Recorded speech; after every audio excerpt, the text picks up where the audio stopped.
Good evening, everyone. Welcome to the meeting, for the first meeting for the month of April of the Zoning Board of Portsmouth. Excuse me.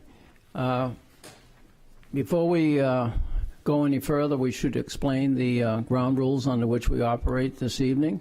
So welcome to those in person, and when as are a few people perhaps on Zoom as well. Excuse me. The meeting is conducted in the standard format, whereby we read an item. We ask for those who want to speak in favor, those who want to speak against, and lastly, those who want to speak to, for, or against. We ask that presenters limit themselves to 15 minutes. Brevity is valued. If the presenter feels before they speak that 15 minutes is not sufficient, they can request an additional 5 minutes, and the board will vote that request up or down. And then when it comes to speakers to, for, or against, that's the third call. There's no time limit to that. However, those people who come up to speak in favor are asked to limit their comments to 5 minutes. And those who speak against are asked to limit their comments to 5 minutes. And then, as I said again, the last call is to, for, or against. There's no time limit at that segment, but we do ask people to be pertinent and try not to repeat too much of the foregoing that the board has already heard. So everyone has ample opportunity to speak. And I'll ask Mr. Stith from the Planning Department at my left with respect to the Zoom callers, and he'll advise us if there is anybody on Zoom who wishes to address the issue. So, having said all that, I would just want to make one additional request this evening. This is to members of the board. If you're making a motion in favor, please touch on all 5 of the criteria that we have to vote, assuming it's a variance, and the longer list if it's a special exception, but I don't think we got any of those this evening anyway. And also, with respect to the motion, should it be made to be denial, please be sure to be very specific as to which of the criteria you're basing the denial on, and comment on the others that you feel that it passes as well. Just so, this is to help the people who do the transcription, which is not an easy job, and the people who write the letters out to the applicants stating the reasons for which the board voted as we did. So that will be very helpful. So I ask you to do that, please. So having said all that, let's move on to the first item of the evening, which is the approval of minutes of the last meeting of this board, which is on March 15, 2022. And is there any comments, corrections, requests, questions about the minutes as they were presented to us on the board? And if not, is there a motion with respect to the minutes? Make a motion to approve the minutes. Thank you, Mr. Mel. Second. Second, Mr. Rossi, thank you. Any comments, any further comments at all? Okay, if not, I'll call for the vote. And I think a voice vote will be sufficient on this. Those in favor of the motion to approve as written and presented to the board, please say aye. Aye. Any opposed? None? Okay, thank you. It's unanimous. Thank you very much. Okay. Now, we're moving into old business, and this evening we have several requests to postpone. And the first of those is the item A under old business, which is Lanson and Sophie LaChance, 11 Fletcher Street, request a 1-year extension to the variances which are granted by this board on April 21, 2020, 2 years ago. And that is and they are requesting a 1-year extension of that approval. Does anyone have any comments on that request? And if not, does someone have a motion to grant that one-year extension. Chair, I'd move we grant that extension, which we routinely do the first time they ask for one. Yes, yes, thank you, Mr. Lee. Any comments, any discussion from the board on the approval to grant the one-year extension? Apparently not. Mr. Chair? Ms. Margerson? So I just want to note that this is allowed by the zoning ordinances to get a one-time extension. Also, there was a recommendation from our staff that in granting the extension, we acknowledge that the plans have modified slightly because there was a change in ownership after the first variance was granted, and that we put a stipulation that the drainage evaluation for the new modified plans be done prior to the issuance of a building permit. Thank you. We could add that as a stipulation, as it were, to the motion. Is that agreeable, Mr. Lee? Yes. Yes, it is. Thank you. Okay. And we need a second to that motion as it was modified. Ms. Eldridge, thank you. Okay. Anything further? Anything at all? Those in favor, please say aye. Aye. Aye. Any opposed? None opposed. Carried unanimously. Okay. The second request is under old business, is also a request for a one-year extension, and this is by, I'm going to mess up this pronunciation, I know I am, Maple Masjid, spelled M-A-S-J-I-D, at 686 Maplewood Avenue, request a one-year extension to the special exception and variance, to the special exception and variances granted on April 21, 2020, the same evening as the previous one. And that is for the mosque that they're trying to finance and get built out on Maplewood Avenue. Is there any comment on that? Anything from the board on that? Anybody have any comment on that? Make a motion to grant. Thank you. Is there a second to that motion to grant? Seconded. Thank you, Mr. Rossi. Okay. Your motion is routine? No, given what's happened over the past 2 years, I think it's more than reasonable. That's why I would make the motion. Okay, thank you. Anything for any further comment from anybody? No, apparently not. Okay. Again, I think a voice vote on this will do. Those in favor of the one-year extension, please say aye. Aye. Aye. Any opposed? None opposed. Carried unanimously. Thank you. Okay. Moving on. Item C under old business is also a request to postpone. And this is the request of Francis X. Bruton, attorney for the applicants, for appeal of an administrative decision that the merged lot at 1 Congress is not subject to the height variances, namely 2 stories with a fourth short, 45 feet in height, pursuant to map 10.5A 21B, and as permitted pursuant to section 10.5A 21.22A and C of the zoning ordinance. Said property is shown on Assessor Map 117, Lot 14, and lies within Character District 4, CD4, Character District 5, CD5, and the Historic District. This is a request to postpone. I read the whole description of this because it's fairly unusual in that it involves both excuse me, variances and special exceptions. So is there any discussion on this?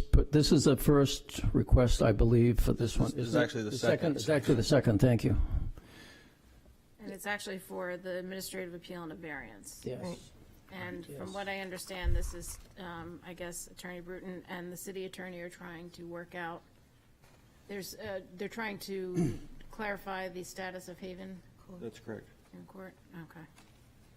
Yeah, and the city attorney wrote in his memo or in the notes somewhere that he just needed more time to deal with it. That's all, because of the complexity and the vagueness of the issue. I guess particularly with respect to Haven Court. Okay. Well, I think we have the request. That's from the attorney for the appellants. And is there a motion with respect to this request? Tie. Mr. McKiss, Mr. Eldridge, I think you got that one. I will move to allow the postponement. It's routine, it is a complicated issue, and we want everything settled before it comes back to us. Yes. So I would move postponement. Thank you. And Ms. Margison, would you take the second? Yes, I will, and I'll say perhaps by resolving it, it won't have to come back to us. Which would be a bonus, That would be great. so that's all I have to add. Thank you. Okay, any further comments on that one? Oh, okay. This is of a little bit different nature. I think I'll do a, don't ask me why, but let's do a roll call on this one. We'll start down at the left, Mr. Rossi. Is this a yes or an aye? Yes, either one, yes would be good. Yes. Thank you. Ms. Eldridge? Yes. Ms. Margison? Yes, Mr. Mannel? Yes. Mr. McDonald? Yes. Mr. Lee? Yes. And I vote the same, yes as well. So that is approved. That will be, Mr. Chairman, yes, question for Peter. sure. Is there any limit how many times they can postpone a hearing? It's up to the board. Okay. Just Yeah. curious whether there's anything in the statutes. There's language in the ordinances, but as a practical matter, the answer is, I agree with Peter, Okay. the answer is no, as a practical matter. No. Okay, do you see a pattern here? Item D is a request to postpone. This is with respect to the same property. Request of One Market Square LLC owner for the property located at 1 Congress Street, whereas relief is needed to construct a 3-story addition with a short 4th story and a building height of 44 feet 11 inches, which requires the following. 1, a variance from Section 10.5A 43.31 and map 10.5A 21B to allow a 3-story addition with a short 4th and a building height of 44 feet 11 inches, where 2 stories with a short 3rd and 40 feet is the maximum allowed. Said property is shown on Assessor Map 117, Lot 14, and lies within the Character District CD4, Character District 5, CD5, and the Historic District. The request, as I said, is to postpone. Not to a time certain, but to postpone, so. Is there any comment with respect to that? I'll make a motion to postpone it to whenever they like it to. Thank you. Thank you. Is there a second to that motion to postpone? I'll second it. Thank you. Your motion, Mr. Mannel. Like Peter said, this is the second time up there. And if they don't want to present tonight, they have some difficulties, they can do it another night. Anybody, anything further? No? Okay. And similar to the last one, we'll do a roll call on this one as well. Mr. Rossi, Yes. Mr. Eldridge? Yes. Ms. Margison? yes, Mr. Mannel? Yes. Mr. McDonald? Mr. Lee? Yes. And I vote the same way, yes. So that one is approved also. So all 4 requests to postpone have been approved. That concludes old business. We'll move right into new business. And the first item of new business reads as follows. You want to take the other postponement? Oh, I'm sorry, we could do that. That's a good, thank you, Mr. Stith. That's a good request. We have another postponement that's down the ways a bit on the agenda. So in terms of helping some people perhaps Item F. save their time, we'll, where is it? Oh, yeah, right at the bottom. This is under new business, but it reads as follows. Item F under new business. Request to postpone. Request of 635 Sagamore Development LLC, the owner, for property located at 635 Sagamore Avenue, whereas relief is required to remove existing commercial structure and construct 5 new single-family dwellings, which require the following. 1, a variance from Section 10.513 to allow 5 principal structures on a lot where only 1 is permitted. 2, a variance from section 10.521 to allow a lot area per dwelling unit of 22,389 square feet, where 1 acre per dwelling is required. Said property is shown on Assessor Map 222 as Lot 19 and lies within the Single Residence A SRA district. And as I said, the request with respect to this application under new business this evening is to postpone it.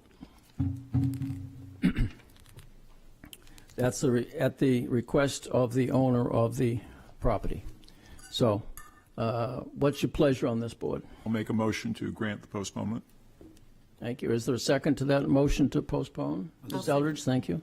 Mr. Manley, you're, As reading in the documentation that we had, the attorney doesn't have the time to respond to a number of comments that were made publicly. So granting the postponement is fair and reasonable. okay, thank you. Obviously, this is a new project, so this is the first request to postpone. On the second? I have nothing to, You concur? Thank I you. do. Nothing further? Okay. Anybody? We'll have a roll call vote on this one. Anything further? Being no further comments, let's start down this end. With this roll call, Mr. Mantle, Yes. Mr. McDonald, Yes. Mr. Lee, Yes. Ms. Margison, Yes. Ms. Eldridge, Yes. and Mr. Rossi. Abstain. And I vote yes also. So that one is postponed. And if anybody ever wants to know that, I should perhaps be useful for the audience. If anyone ever wants to know what the status of something like this is, for example, a postponed item, a call to the planning department, just ask for the planning department, ask for Mr. Stith, or ask for whoever is covering that project, and they'll be glad to give you the status over the phone. So it's very easy to get. Planning department is very accessible, they're very responsive. So by all means, if you have any concerns about the status of a project at any time, just pick up the phone and call. So having said that, let's move on to the first item under new business that we're going to consider, which reads as follows. The request of Charles Dudas, owner, for property located at 32 Monteith Street, whereas relief is needed for demolition of an existing shed and construction of a 2-story attached garage with accessory dwelling unit, which requires the following. 1, variance from section 10.521 to allow an 8-foot right side yard where 10 feet is required. Said property is shown on Assessor Map 143, Lot 22, and lies within the General Residence A, GRA district. Who speaks in favor of this project, please? Excuse me. Good evening, Board. My name is Chuck Dudas. My wife and I are homeowners at 32 Monteith Street, where we live with our 3 young girls.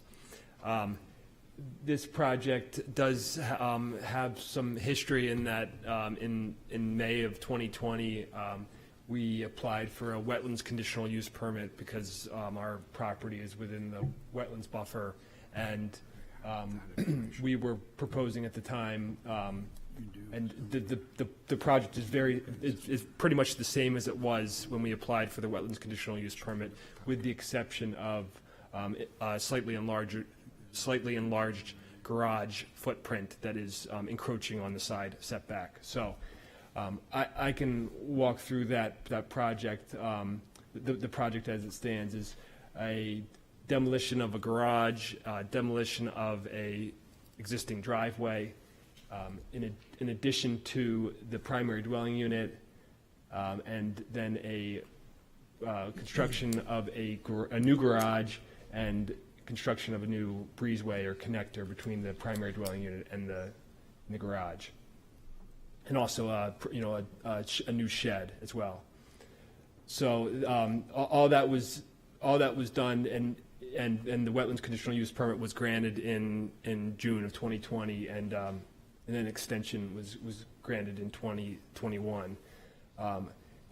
the plan here is showing it was really intended to provide a sort of a master plan of the property, and given the cost of construction, we were wanting to present for the wetlands conditional use permit in particular the entire the goal of the entire property, knowing that the project might be broken up into phases in terms of when we could actually construct it due to the construction costs. So with that being said, this plan is the addition on the right side of the, or excuse me, on the left side of the house is currently under construction. The garage, the existing garage has been demolished, and the existing driveway has been demolished. And the existing shed is the work on the right side of the house, no work has been done. So the existing shed is still in its place, and there's no garage or connector that's started construction, and we don't have a building permit for that piece of the project yet. But in doing construction of the addition, I've had a couple of site contractors on the project, and they pointed out to me that and I knew the gas meters, there's a gas meter next to the primary dwelling unit on the driveway side, and they pointed out that, that gas meter was going to require protection, bollards being put up in front of it, steel posts, to protect it from vehicular traffic when the new driveway gets extended beyond it, and the plan in the wetlands conditional use, in the wetlands conditional use permit was keeping the garage a little more over 10 feet from the property line. But in seeing that this and bollards that would be required for the gas meter, it's going to make it a challenge to get the car into the garage that's closest to the primary dwelling unit, because the gas meter, the existing gas meter, needs protection. So with that being said, that's really kind of driving this this request for a variance to get just a little bit more room for that car to be able to get in and out of the garage, and that's the request to kind of push the garage footprint a little towards the side setback and within the 10-foot side setback. So that's what's driving it. And I will note that the existing shed is within, it was 2 feet, approximately 2 feet from the side, that same side setback. So the demolition of that garage, of the shed, will and with the proposed 8-foot setback would be an improvement on the existing condition. I will also note that in the original wetlands conditional use permit, we just had proposed a garage, but we are looking to build an ADU, an attached ADU above that garage. So that is a difference from when we applied for that wetlands conditional use permit. But that being said, the footprint within, I will note, the footprint within the wetlands within the wetlands buffer hasn't changed. We're proposing to expand that garage outside of the wetlands buffer. So that's also driving it, is that we want to be sensitive to the impact in the wetlands buffer. So that's another another thing driving the kind of the placement of the garage and the placement of the expansion of the garage. So I can run through the 5 criteria. The variances will not be contrary to the public interest, and the spirit of the ordinance is observed. As I noted, the existing property is currently non-conforming with the shed located 2 feet from the side property line. The demolition of the shed and the construction of the garage/ADU located 8 feet from the side property line would bring the property more in line with the zoning ordinance, which is a benefit to abutters and the greater public. Denial of the variance results in an unnecessary hardship. As I noted, that with the gas meter, the location of needing to put protection for the gas meter may mean that that the proposed 2-car garage can't be utilized as a 2-car garage, with the car not being able to get in and out of the garage. Substantial justice will be done by granting the variance. In my opinion, there would be no harm done to the public by granting this variance. And then granting the variance will not diminish surrounding property values. It's my opinion that the values of the surrounding properties will not be diminished by granting the variance. And I believe that the property is in keeping with the character of the neighborhood and in the character of the existing house. So, yeah. Thank you. Any questions for the speaker from the board? Anybody? Mr. Manno? I have a question. It may not be for you, it may be for Peter. You're requesting a variance for an 8-foot side setback as opposed to the zoning of 10. Yes, Okay. correct. The information we have on the top is for an 8-foot front setback where the standard is 32. I mean, just, It might be, I don't know if you're looking at Yeah, the site I map. understand It's that. kind of confusing. My property, Monteith Street's there on the north side. And the property is kind of like a. No, No, I understand that. I drove Okay. by the property today. Okay. And I the saw this. current right yard is 32. it's not required. What's that? I'm sorry, it's what it is now. Oh, the current right yard is 32. Current right yard is 32. Oh, okay, Yep. okay. Sorry. Yeah, it's North Mill Pond to the right. Oh, sorry. I'm sorry. The right. Looking at it from that way. Thank you, Peter. Okay. Any other questions? Any other questions for the speaker? None? Okay, thank you very much. Thank you. Is there anyone present who'd like to speak in favor of this proposal? Anyone in favor? Anyone in favor? Anyone opposed? Anyone wish to speak in opposition at this point? Okay. Anyone wish to speak to, for, or against? This is the last call for speakers. Anybody on Zoom, Mr. Stith? No one on Zoom. Nobody on Zoom? No one present in the room? Okay, we'll close the public hearing. And it's a one variance request, side yard setback.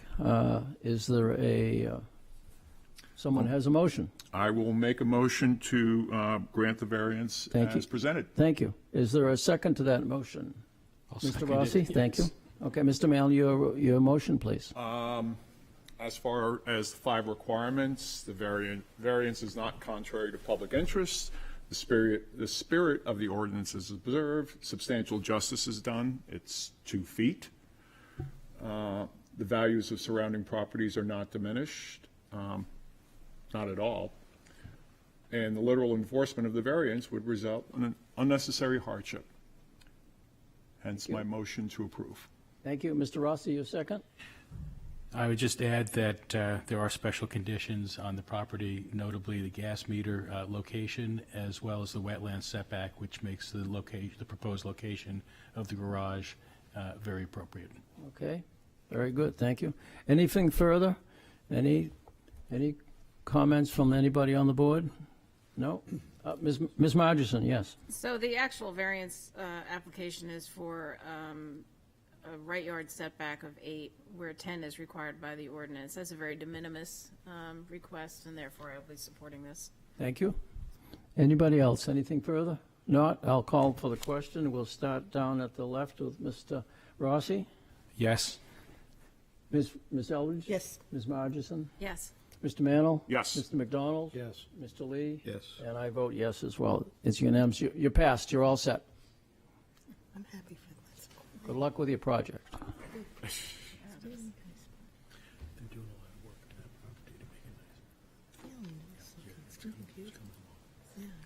Okay. Moving to item B on the This one? agenda this evening under new business. They didn't charge. Reads as follows. The request of Frederick J. Bailey III, owner, for the property located at 212 Woodbury Avenue, whereas relief is needed for a lot line adjustment on 4 lots to create 3 conforming lots with the existing dwelling and demolition of 1 existing dwelling, construction of 2 duplexes and 4 single-family dwellings on 1 lot, which requires the following.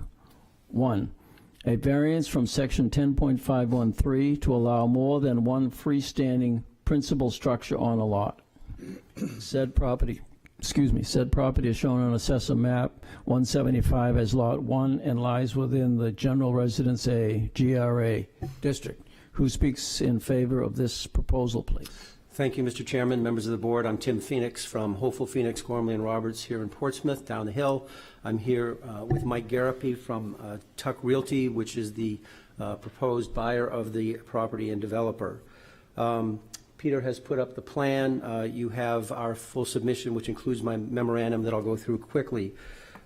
This property is located at the corner of Woodbury and Boyd, just the city side of the Holiday Inn Hotel. We have 4 existing lots, as you can see here. That's the existing conditions plan.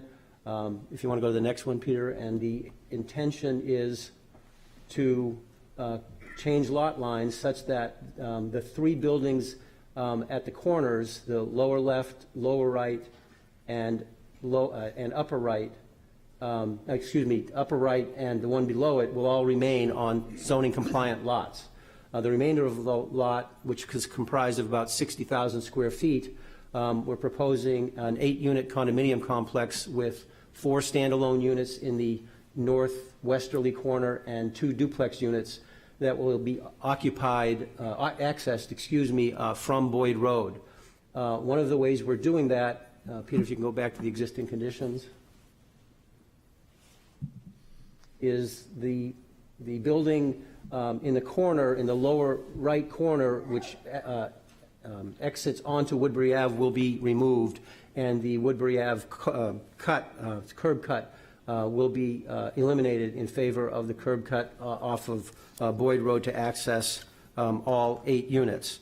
As the chair read, we need only one variance, and that variance is that the ordinance provides for only 1 freestanding dwelling unit per lot. We meet all of the other dimensional requirements, including lot coverage, open space, height, setbacks, etc.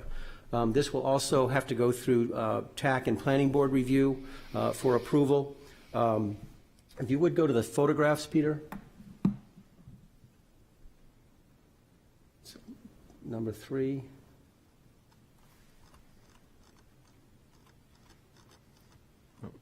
There we go. So it's hard to see here, but the red dot in the middle is the lot, and you can, I don't know what happened. Oh, it's over here in the corner somehow. I don't know what happened. It was in the middle. Anyway, there it is. So you can. It's hard to see from here, but you have in your packets. You can see the hotels behind and beside it. You can also see the PHA project, which is a multifamily, multi-unit project on one lot directly across Boyd Road. Forget the name of that. Manor Drive. Manor Drive. Thank you. If you can go down some photographs, if you wouldn't mind, Peter. I want to show what things look like there today. Keep going. So there's Manor Drive. You can see it. There's multiple, look like duplexes. There may be some single families. There may be some multifamilies, but that's the building on the corner of Boyd and Woodbury. That's the one that's going to be removed. You can see it's in pretty poor condition. Keep going, if you wouldn't mind. That's I think that's the same one from a different angle. And then you'll see these are the houses that are there now. And part of the project, although these aren't in this application, all of these other 3 houses are going to be rehabilitated, the houses and the ground. So the whole place will be dressed up compared to what it is today. Turning to the variance requirements, I always do the first 2 together under the case law, which is the variances are not contrary to the public interest and the spirit of the ordinance is observed. And the cases say, will granting the variance unduly and to a marked degree conflict with the ordinance such that it violates the basic zoning objectives. Mere conflict with the ordinance is not enough. And to do that, as you know, because I'm here before you fairly often, we then turn to the purposes of the ordinance. There are 7 of them, which include looking at the use of land, buildings, and structures for business, industrial, residential, and other purposes. While the zoning ordinance limits 1 freestanding building per lot, we think we have to look at other things, such as the size of this lot, which is 1.38 acres, or just over 60,000 square feet, we meet the density requirement of 7,500 square feet per lot. We also comply with the underlying purposes of the GRA, which is, I'm going to read here, to provide areas for single-family, two-family, and multifamily dwellings with appropriate accessory uses at moderate to high densities ranging from approximately 5 to 12 dwelling units per acre, together with appropriate accessory uses and limited services. So we believe this fits in well because we have 8 units on about 1.4 acres, which is right about in the middle of the GRA underlying purposes of 5 to 8. We next look at the intensity of land use, including lot size, building coverage, height, and bulk. As I've mentioned, we comply with lot size, building coverage, height, yards, open space, and again, we meet the general requirements of the GRA of 5 to 12 dwelling units per acre. We think that this a proposal is a good proposal for this area because of what's around it. You've got single-family homes nearby on Boyd and across Woodbury. You've got the Manor Drive, PHA, and you've got these large hotels. So these are going to be market units, but they are in an area of Portsmouth which will be a little more affordable than some of the other downtown areas closer to downtown and the schools and what have you. We look at the design of facilities for access, circulation, parking. It's all met. Again, we'll go through TAC and Planning Board.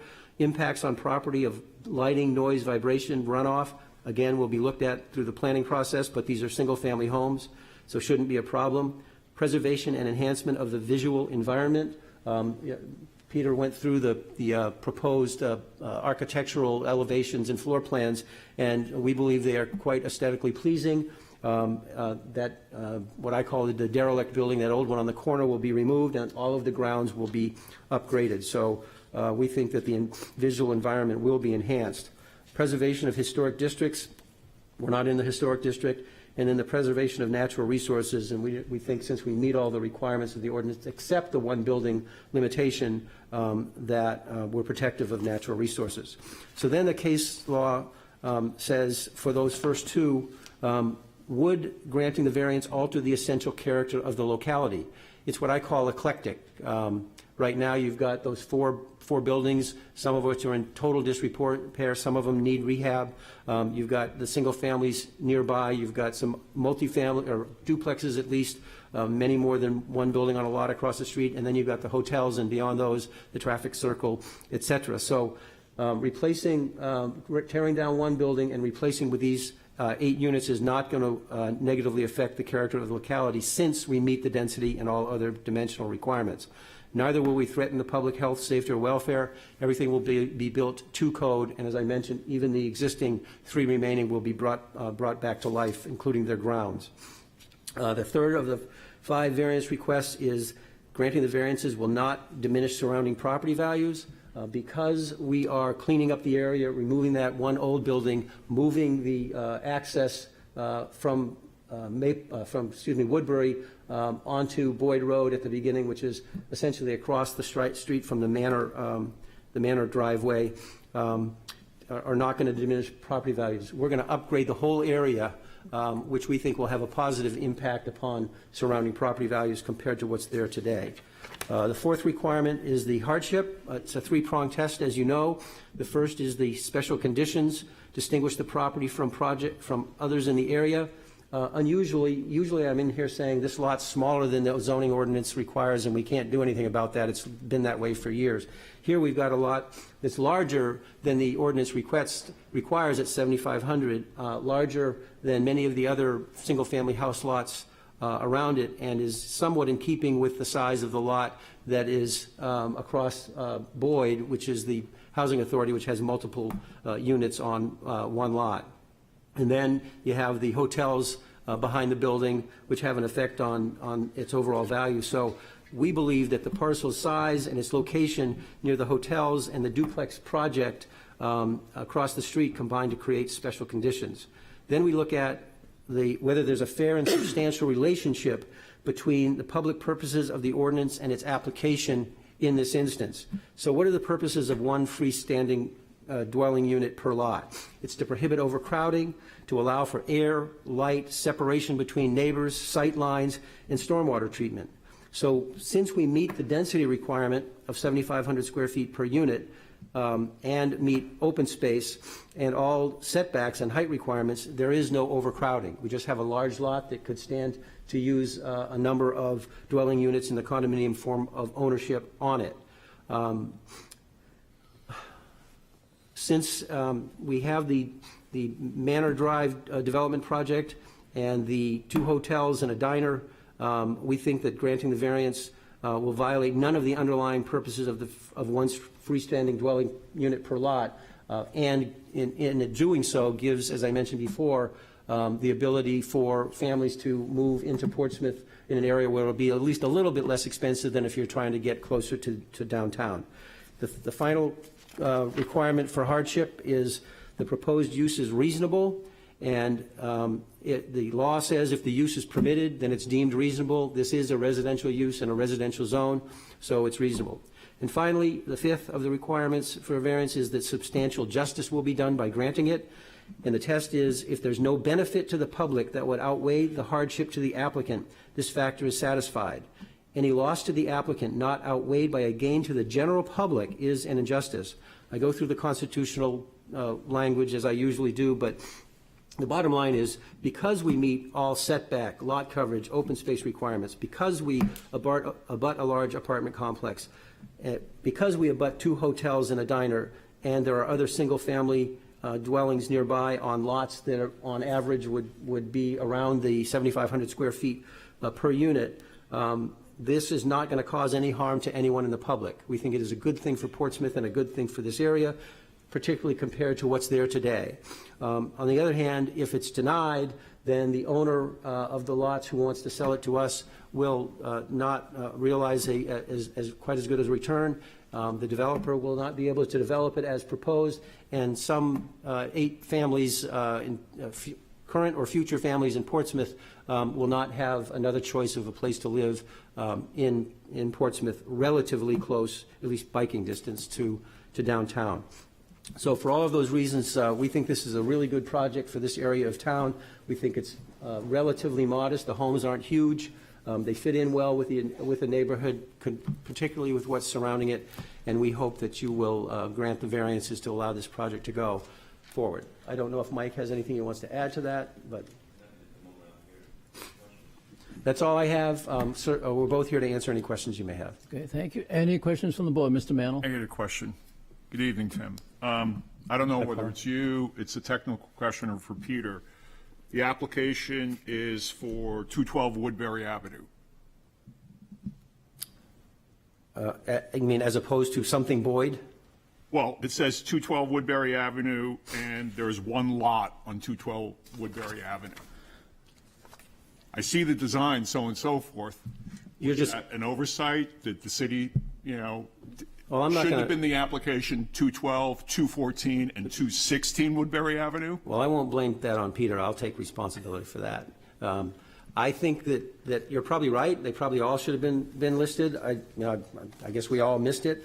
My response or comment about it, however, is that the purpose of the notice is to put people on notice that something's happening. If they came down, they would see the plans and see exactly what's happening. So I get that. it probably should, a better way to do it would have been to list each and every address, whether on Woodbury or Boyd.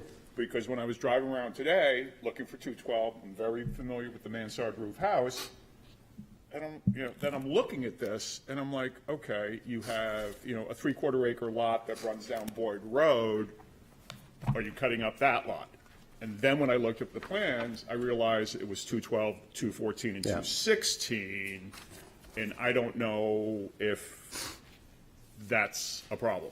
The way my further response to that is my application is over there and it's all uploaded now, but my memorandum, which is what I was using as a guideline here, identifies each of them by tax map and lot number.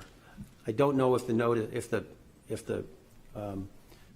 that Chairman Parrott read did that.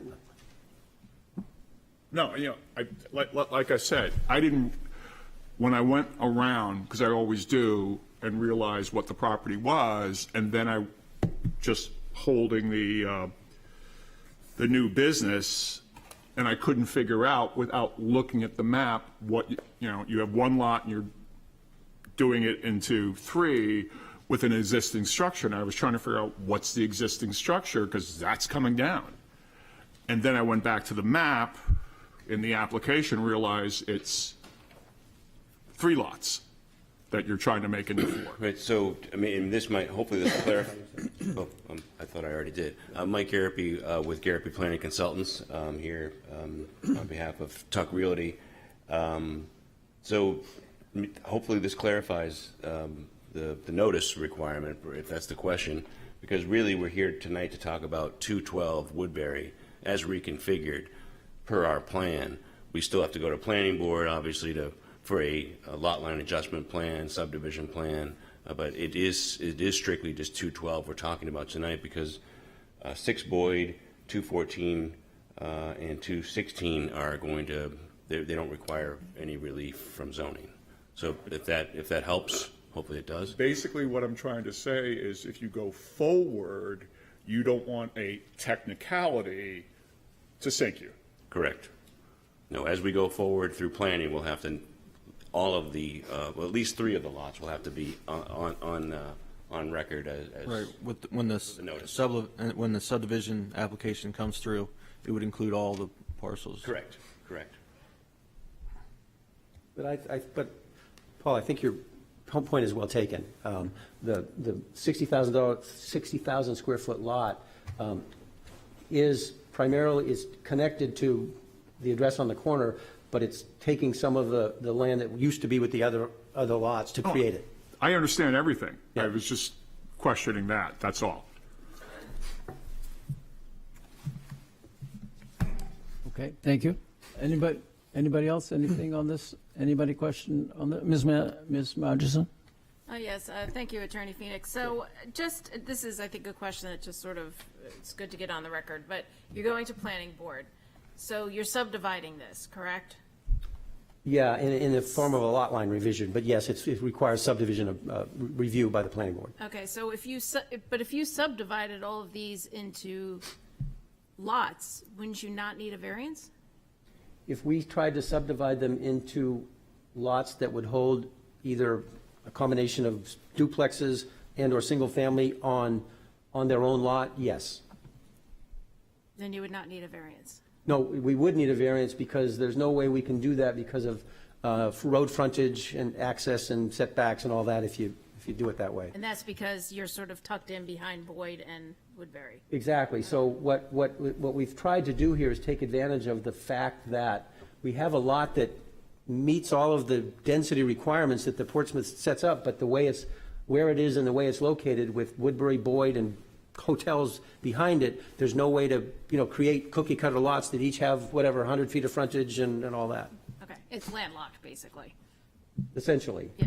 Except okay. that one Now, I just corner. wanted to sort of clarify that when Thank you. subdividing a lot, you need to have street frontage. Right. Okay. All right. Did I understand you say this is going to be operated as going to be a condominium association? Yes. Project? Yeah, Okay. they're all on, the lot will be commonly owned. The standalone units will be, each unit will be the building, and the duplex units the unit will be really each side, but they'll share in things like the roof. Right. Okay. All right. All of them, even the single families. We Right. haven't worked that out yet, but my usual experience in doing these is that the single families would be responsible for their own, and the duplex together, each 2 owners would be responsible for theirs. Other than common things like plowing, landscaping, and all that, which would be shared amongst everybody. Okay. So that would be sort of So a homeowners quasi- association? I'm sorry, No, go ahead. So would that be sort of a homeowners association, or are you just doing a condo? it would be a condominium association. Okay. Okay. And one of the things what will typically happen is the planning board and the staff will require us to provide draft condominium documents for their review and approval in order to get the project approved. Okay. Okay, Mr. I have Mann, another question. Again, Sure. may not be for you, Tim, it's probably for Peter. reading it, where relief is needed for a lot line adjustment for 4 lots to create 3 lots, conforming lots, yada, yada, yada. We're not doing that relief. The only thing, the 3 lots that are going to remain with houses need no relief whatsoever. They are going to Let me be, finish. It constructs, 2 duplexes, 4 single units, and 1 lot. So the only variance you are seeking is to allow more than is for the proposed condominium lot, correct? correct.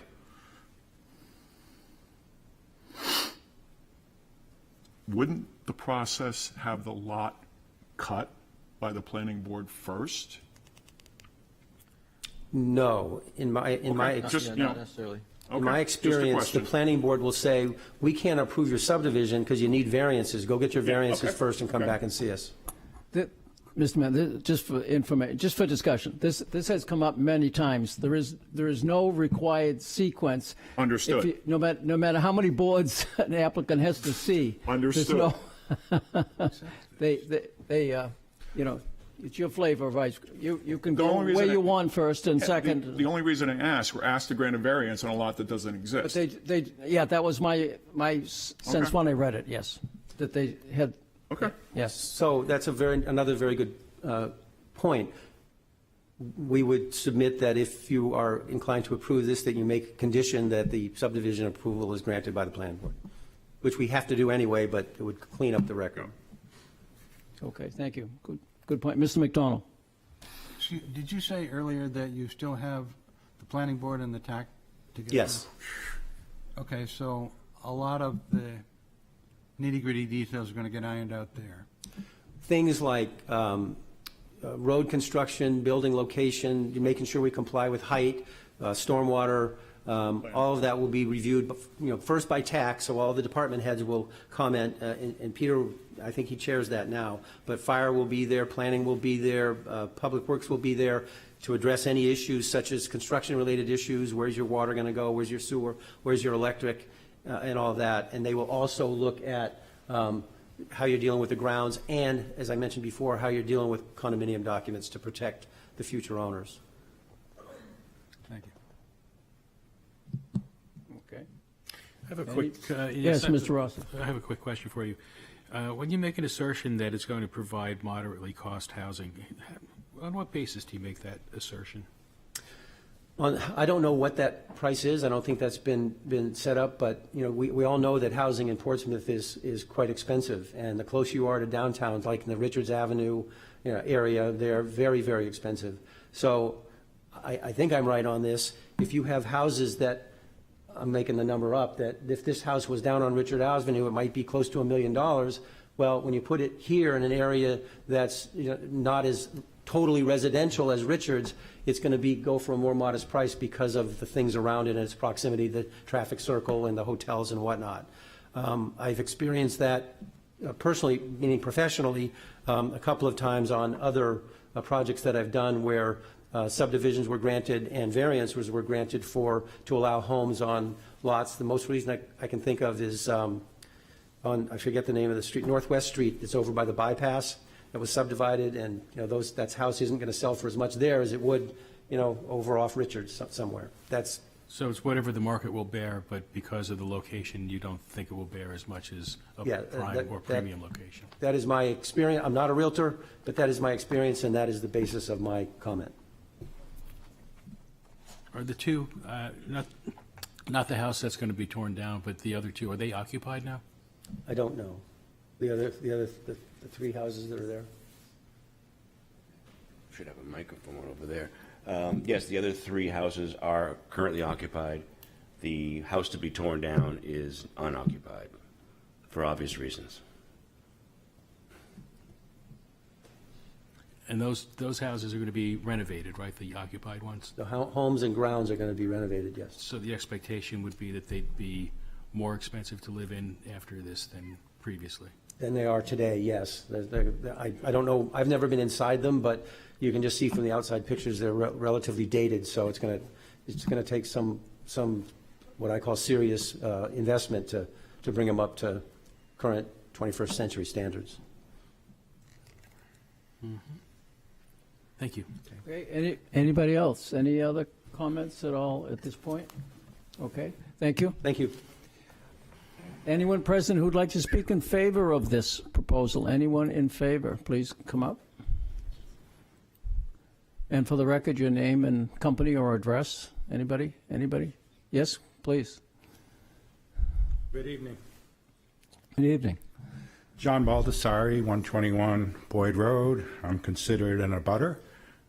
My wife and I have lived on Boyd Road for 9 years now. Many of my neighbors still consider us rookies. But I've seen this home for 9 years just decline, become more and more dilapidated year after year. I walk my dog every day. I first look at it when I round the corner, and I've examined this house by eyeball thoroughly, up and down, side to side. And obviously, at first, I wonder how someone could let such a beautiful structure that had beautiful architectural bones get to this point. But here we are. It's at a point now, I believe, where if this home were in many places in the area, in New England, it would be condemned. So I believe as long as a plan like this is subject to the approval and the variances, and that the plan itself is abided by, then I think it brings positive value to the neighborhood. It brings positive value to property values, and it definitely fits in with the vibe and the atmosphere of the neighborhood. We have mixed use properties, mixed use residential, mixed use commercial in the neighborhood. I don't believe this property is any different than some of the other properties I see. Example being the Pocket neighborhood on Islington, the property developed on the corner of Dennett and Woodbury. This can only add value to the neighborhood. I know that some concerns may be traffic, but I know from experience, and the neighborhood knows from experience, a couple of years ago, when the Woodbury Bridge was under construction, Boyd Road took a lot of that extra traffic. And honestly, at the time, I thought it was going to be disruptive, but life on the street really went on. It really was not a big deal. In my opinion, the Woodbury Bridge closure added a lot more traffic on my street, Boyd Road, than this could ever add. So that's all I really wanted to say. As I said, right now, I believe the property is an eyesore. There's squirrels living in the house. They go in and out of the open eaves, and, I welcome this project, and I hope that the variances and the plan goes forward. Thank you. Thank you very much. Next speaker in favor. Anyone? Mr. Zu? No one on Mr. Smith on the Zoom? No? Nobody on the Zoom?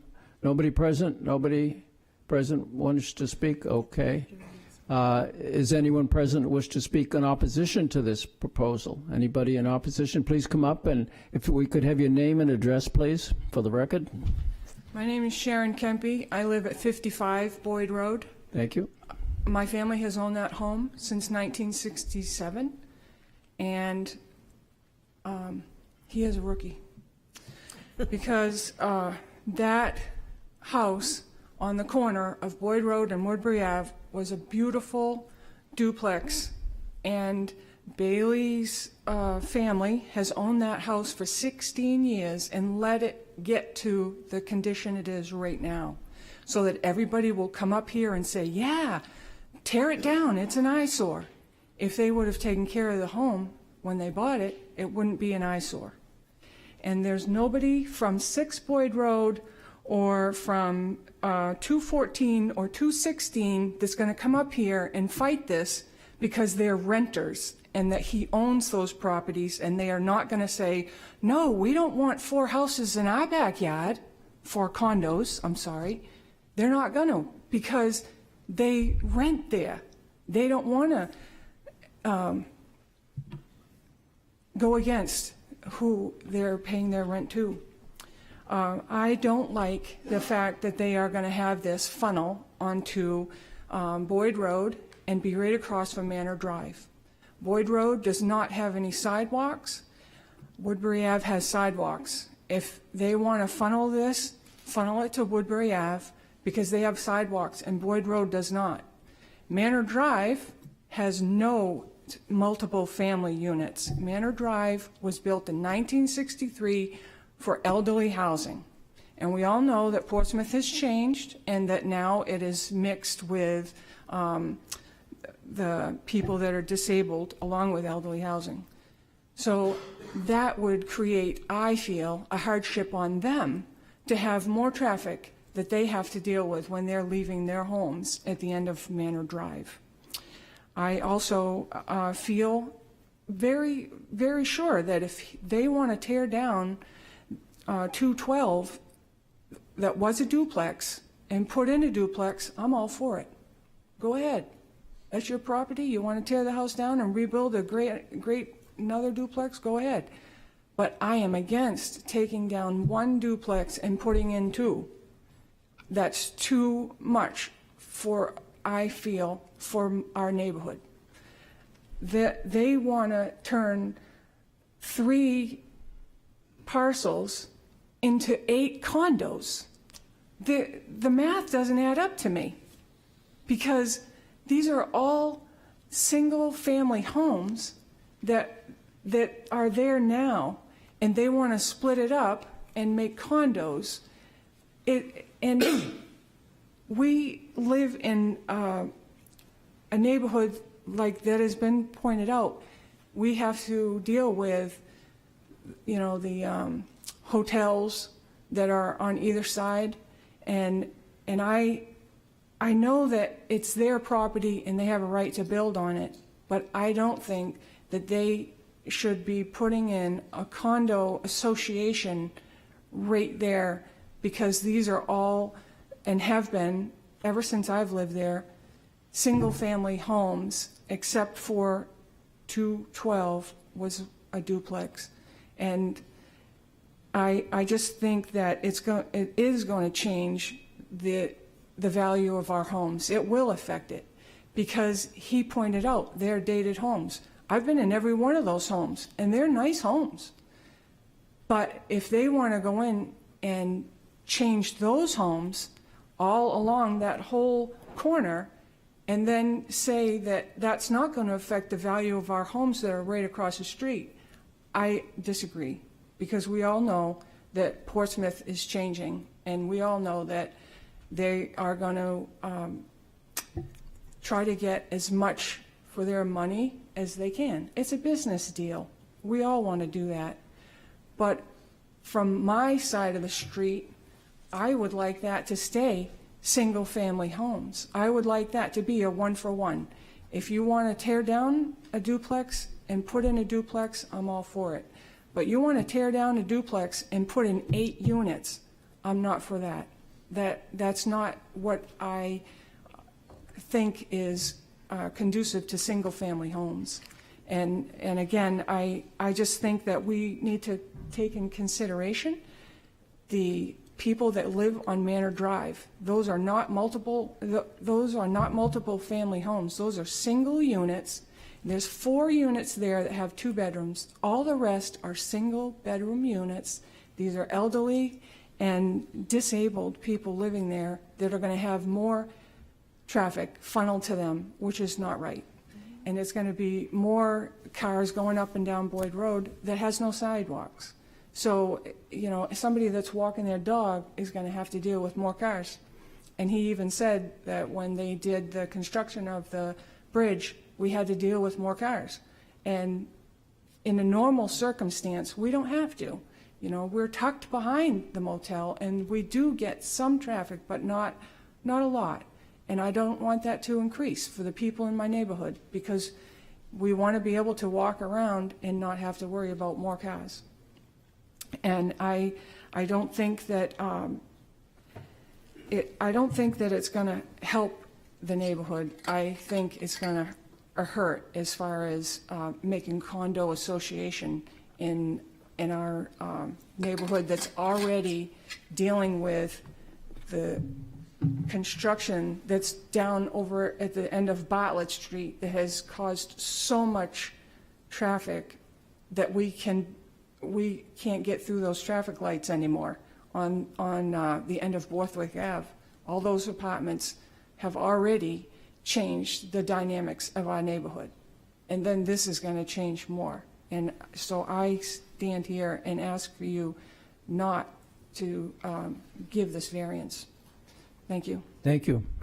Any questions before you go, any questions from the board for the speaker? No? Apparently not. Thank you very much. Thank you. Anyone else to speak in opposition?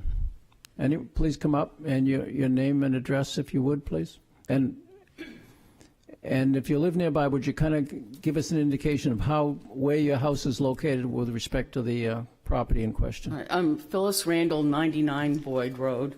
So I'm kitty corner across from number 6, which is on the where some of the land is being absorbed into that single lot. Okay, so going down from Woodbury, So you're from on Woodbury you're on Avenue, the left, I think right? I'm house after Woodbury Manor. I'm house number 3. Okay, thank you.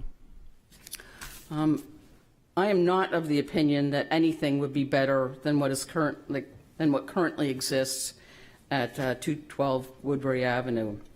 Nor do I share the view that because the multi-unit Manor Drive exists, this proposed project is therefore a good fit. The petitioners representing the owner want a variance saying that a hardship exists. I question what constitutes this hardship. Our neighborhood has suffered for close to 15 years due to having a once lovely property neglected to the point of being deemed derelict. This property sits at the head of our street and has been an embarrassment for many of us. Now the owner and his agents want to ask for consideration. Where was his consideration towards us in all this time? This is the second home he has neglected. The first property is now a parking lot, and that's at the far end of Boyd Road, right next to the circle. Further, I have concerns as to the placement of the access road onto Boyd Road. The turn from Woodbury Avenue onto Boyd is tight, and being so close to Woodbury Avenue, I think it's potentially hazardous. Do I want some sort of project to go forward which will improve the overall attractiveness of the neighborhood? Yes, I do. But I feel, as proposed, this one is too much, despite the claims that fits requirements as to density. All one has to do is go a few streets over to Kate Street to see what excessive density looks like. Thank you for listening to my concerns. Thank you. Any questions from the board, the speaker? No? Thank you. Thank you. Anyone else? Are there other speakers in opposition, please?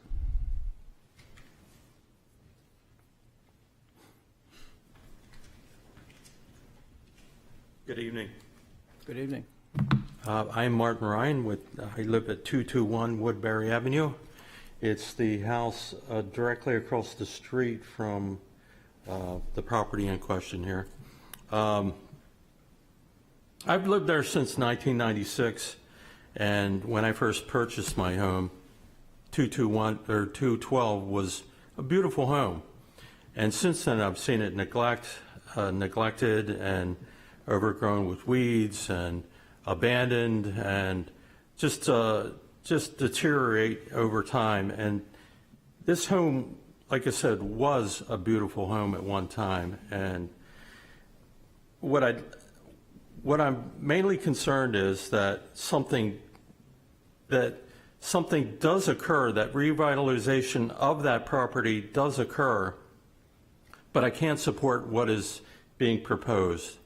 It's out of character, and the houses that are being offered up are very subpar. They're a catalog style house that there's a website where you just pick out the type of house you want, and they'll put together a set of drawings for you, and just there you go. It's instant architecture.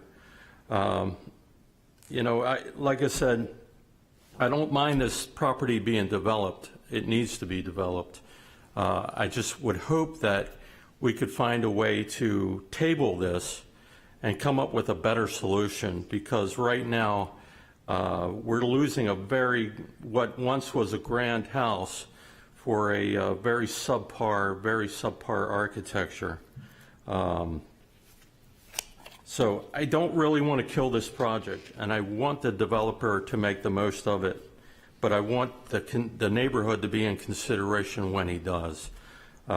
This is part of our neighborhood. This is a feature home, and like I said, I have mixed emotions about this. I would just hope that I'm an architect. I'd be willing to offer suggestions about what could go into that property. It's not the density that upsets me. It's not the intensity of the development. It's more of the quality of the development. So I would just ask that the board, or maybe the developer, the owner, could table this, and we could go back to the drawing board and find a solution that works for him and for the neighborhood. Thank you. Thank you. I have a question. Does anybody else on the board have a question? You said you've been in your house since '96. Did you say? Yes, sir. When you moved in, was the 212 house occupied? It was. Okay, and do you happen to know how long it has? It's not occupied now, I understand, correct? No, it is not. Not even officially or unofficially? It is not occupied. It hasn't been occupied for probably over a decade. That was my question. How long? Okay, thank you. All right, thank you very much. Thank you. Martin. Yes, question. Yes. Because of the mansard roof house, and as you said, you live right across it, and I think was a beautiful house. Would you be happy if they did the development with the 6 units and rehab the mansard roof house into a duplex? I think that's a compromise that's very suitable for the Even though the neighborhood, cost for me of- personally. Yeah, the cost of rehabbing that house is probably a lot more than building new. Oh, of course. Okay. Of course. But I would say that that lot deserves a grand house. You deserve there should be remnants of that house, or at least a duplicate of that house at the end of Thornton Street. Thank you. Thank you. Okay, are there other speakers in opposition, please? Anybody? Mr. Stith, anybody on the? We've lost No? our one. We have lost the one we had. Okay. Anybody else in opposition?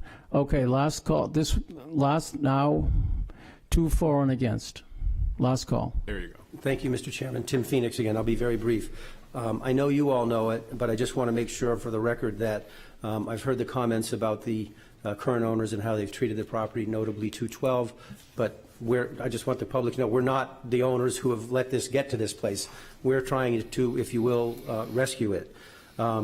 Many of the issues raised by the neighbors who have concerns with it will be vetted by the planning board and by TAC. And I believe planning board even looks at, design, what it looks like and all that kind of thing. Mike said we're open to speak with Mr. Bryan we're not going to rehab it. It's just too expensive to do. But we don't want to be bound to anything we would do, but we certainly are open to a discussion about, what's the look of the building that's on that corner. It's just that we can't have any discussions unless we know we have the right to build something, which means we need these variances. Unless you have questions for me, that's all I have. Any questions from this point? At the point, Mr. Lee yes, has. Ms. Eldridge and Mr. Rossi. Yep. I do have a question. Could you go back over the rationale for not subdividing it into a number of lots that could be used for adding structures, like one structure per lot? Yeah, was that again? because the developer is in business to earn a living, to develop property, and this project came along, and at the cost and the one-for-one, it's not a project that would be worth doing, so we felt, or they felt, and I agree, that this is a somewhat unique circumstance in that you have an area that's big enough to support these in terms of lot area, density, setbacks, height, open space, all of those things, but you don't have the street frontage to create a new subdivision for all of these lots. So swapping one for one just isn't feasible going forward, and for the reasons that I've stated previously, we think this is overall a very, very reasonable project for this area of Portsmouth. I guess my concern is that when it comes to density, by doing it this way, it seems to me that, like, if they were separate lots, there'd be additional side yard setbacks and whatnot that would spread the units out more, and that the density is actually a lot more when you get a variance for multiple structures on one lot than if you had, taken that lot and divided it up. Isn't that what you're saying? If I understand your question correctly, yes. If you had a big square lot that had surrounded by streets that had 7,500 square feet per lot with the required frontage, they might be spread out a little more. But condominium form of living, I happen to live in another town in something it's much larger, but not dissimilar. Usually these condominium forms of ownership, the houses are closer together. It's very common, and I believe that this board and the town have approved somewhat similar developments in the past.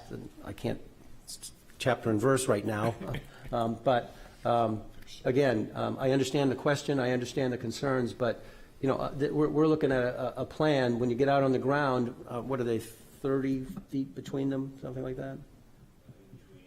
Each unit? Some are 20 feet, Yeah. 24 feet. And that's not unusual in a condominium form of ownership, just in general, in my experience. I don't know if I answered your question, but.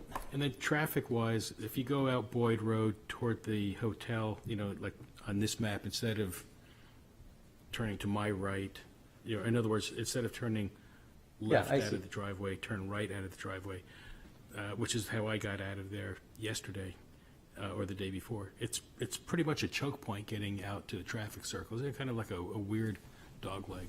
Do you think that's safe? It's been a long time, and I drove down in there myself, but I didn't go all the way to the end. I think I probably did when they were redoing the bridge, but I don't remember it specifically. But traffic and the effect of number of cars, timing of cars, turning of cars, where they go, is all a planning board issue. They will vet all of that in planning board. May or may not require a traffic engineer. Again, from my own personal experiences, 8 homes there. I dare say most of them are going to be turning towards Woodbury. I don't know that for certain because I'm not a traffic engineer, but that's just my hunch because that's the busier area, unless they're going to Boston or something, I suppose. But again, that will all be vetted. I would think that with the Manor Drive units and the existing residents, that adding really 7 more residents isn't going to be a significant traffic impact. Again, I say that being around it, not being a traffic engineer, but. Thank you. Yeah. Jim, did you have a question for me? Anybody else, Mr. Lee? I just had a curiosity question about the size of the units. Do you know the kind of roughly the square feet, the average square feet of the units? I think I have that.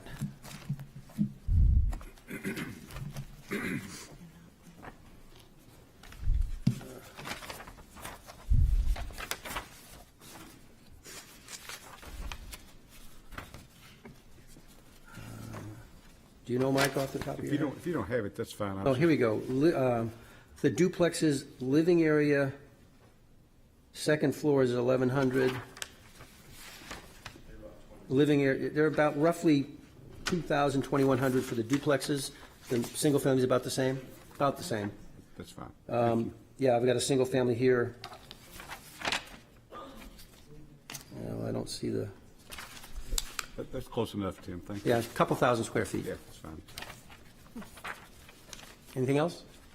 Ms. Margison? Yes, just a question on the existing building. You said that it was not economically feasible to rehab it. Is it capable of being rehabbed if you were willing to spend the money? Just curious.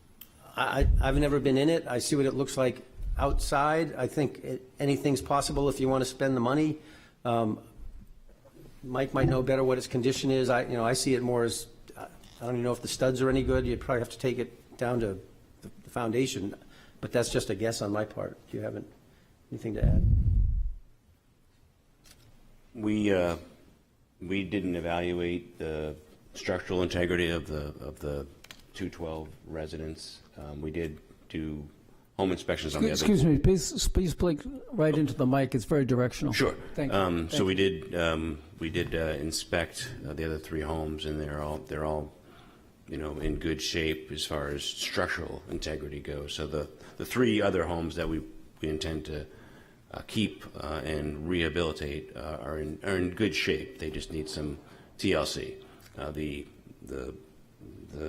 residents on 212, I haven't not even been inside the structure. It's not our intent to rehabilitate it. It was just But sure, anything can be renovated for certain. I mean, that's without question, but that's not our intent. Yeah, I mean, it's not within the purview of this board. I hate to lose that building. It just may have, certainly the developer is going to make money off of the rest of it. And it may have been something to talk to the neighbors about, to sort of keep that, and then develop the rest of it. So it's just an observation. Thank you. Yeah, and we're not opposed to working with the neighbors and working with our architect to come up with something that may look more similar to what's there now. Our intent was to try to fit these homes into the neighborhood to the best that we could, and we're happy to make further revisions as we go through planning.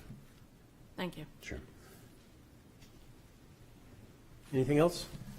Any last questions for the speaker? No? Last call for speakers. Thank you. 2, 4, you're welcome. 2, 4 or against? Anybody at all? 2, 4 or against? Still no action on the Zoom side? Okay, all right, good. 2, 4 against. Last call. Seeing nobody, we'll close the public hearing board. Okay. Is anybody inclined to start the conversation? Mr. Chairman, Yeah, Mr. Mantle. got a question for Peter. Given the conversation and the subject house, the mansard roof for 212 is already a duplex. Granted, it's not the size of the duplex you're proposing, but if we grant this variance as is, does that give the developer the leeway to rehab 212 into a duplex, which it already is? Since they're not asking our permission to demolish their home, they're only asking if they can have multiple units on that proposed lot. I think you would want to add a clarifying stipulation to that effect. I would At also. the same time, I don't want to hamstring them if they can't rehab it either. Well, you could add some language that allows them to, if that is feasible, to rehab that in place of the one duplex that's in that location. Because, if that's going to be a duplex, it would give them the same number of units. Of course, if it'd be the same one, it'd be a lot smaller, so a lot less money to rehab, yeah.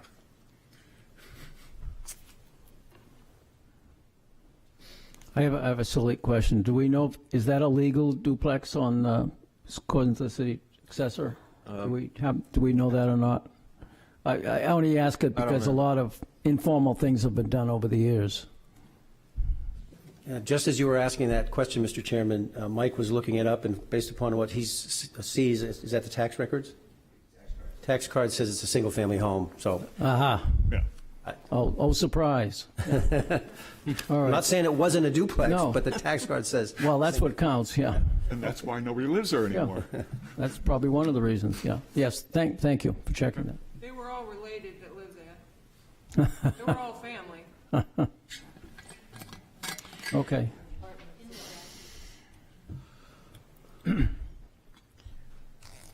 Okay, I find this to be a difficult one because I feel that after, driving through and inspecting the area, I do see the benefit of doing something in that location for sure.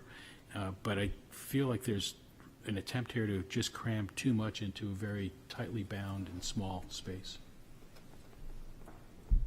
okay. Anybody else got initial thoughts to move the process along? Lots of thoughts down Ms. Eldridge, then Ms. Margeson. I feel that while this is a huge change for the property, it's not a huge change for the neighborhood. I mean, it's a mix of single and multifamily units.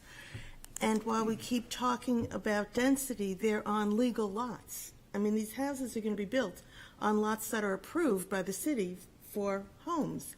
I think it would be more out of the norm to just put one home on 60,000 square feet in that neighborhood. I can see that the traffic is of concern, and we can't really bring back the beautiful mansard building, although we've all watched it with heavy hearts over the years. And the traffic is going to be considered by another board. I could support this. And I agree, the architecture, would be great, but that's also not something that we can influence. So I'm in favor of this project. Okay, thank you. Ms. Margeson? I do think that this is probably one of the most difficult projects I've had since I've been on this board. I really regret the loss of that house, and I just wish there was some way that, and I realize this is not our purview, but we are really starting to see a lot of really beautiful buildings coming down in Portsmouth, and I really wish they had been able to sort of rehab that and then do the rest of this project. But within the things that are our purview, I do think that this property does have special conditions.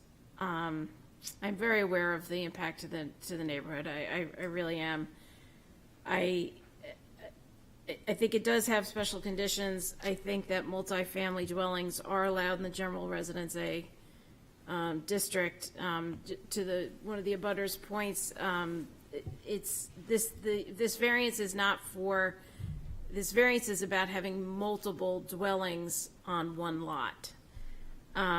It's not about because multifamily homes are allowed in this zoning district. However, that said, I don't, well, I think Attorney Phoenix did an excellent job for the applicant. I can't say that this property cannot be used with just a single family dwelling on it. I don't see any compelling reasons why there can't be a single dwelling on it, even as I recognize that there would be special conditions for putting multiple dwellings on that. I mean, the zoning ordinance, is very clear. It's supposed to be not an marked departure from the zoning ordinance. The zoning ordinance is very clear. You're supposed to have one dwelling, one building on one lot. So that said, I am still very much up in the air. I find this a very, very difficult application. Mr. McDonald? In listening to everything that's been presented on this application, I was kind of struck by the need to do something that benefits the city overall. And I think rehabilitation of a property like this one is just exactly what the city needs.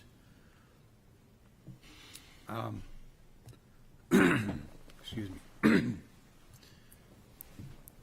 So we need to be careful because we can, if we act too fast or don't think it all the way through, we can kill this baby in the cradle, and we don't want to do that because this is what the city needs.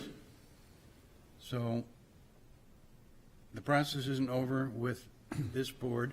There are other steps in the review process before a final decision is made. And I think they should be allowed to run their course. And there will be public input in all of them.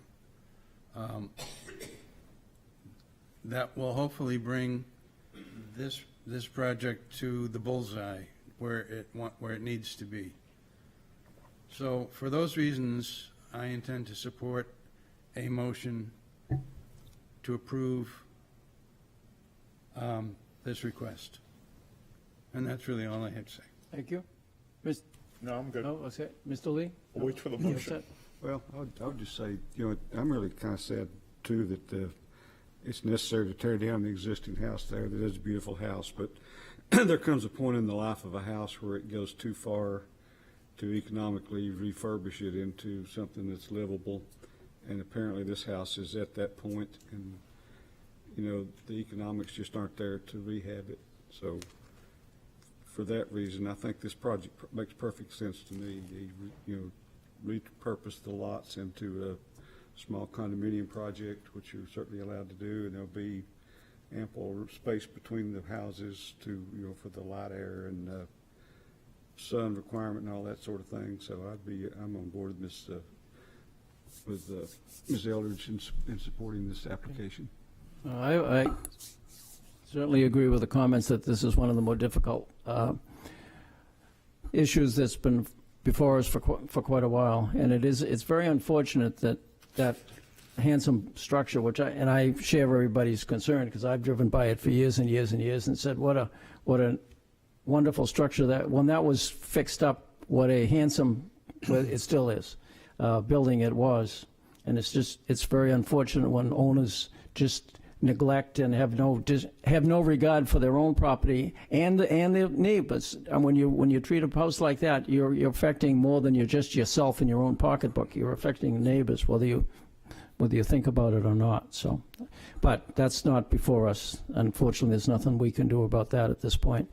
I think this is a little ambitious for the. I think the proposal is a little ambitious for the property, but it does meet the letter of the law. Excuse me, as proposed, and the further action required by TAC and the Planning Board, I hope, will refine some of the issues.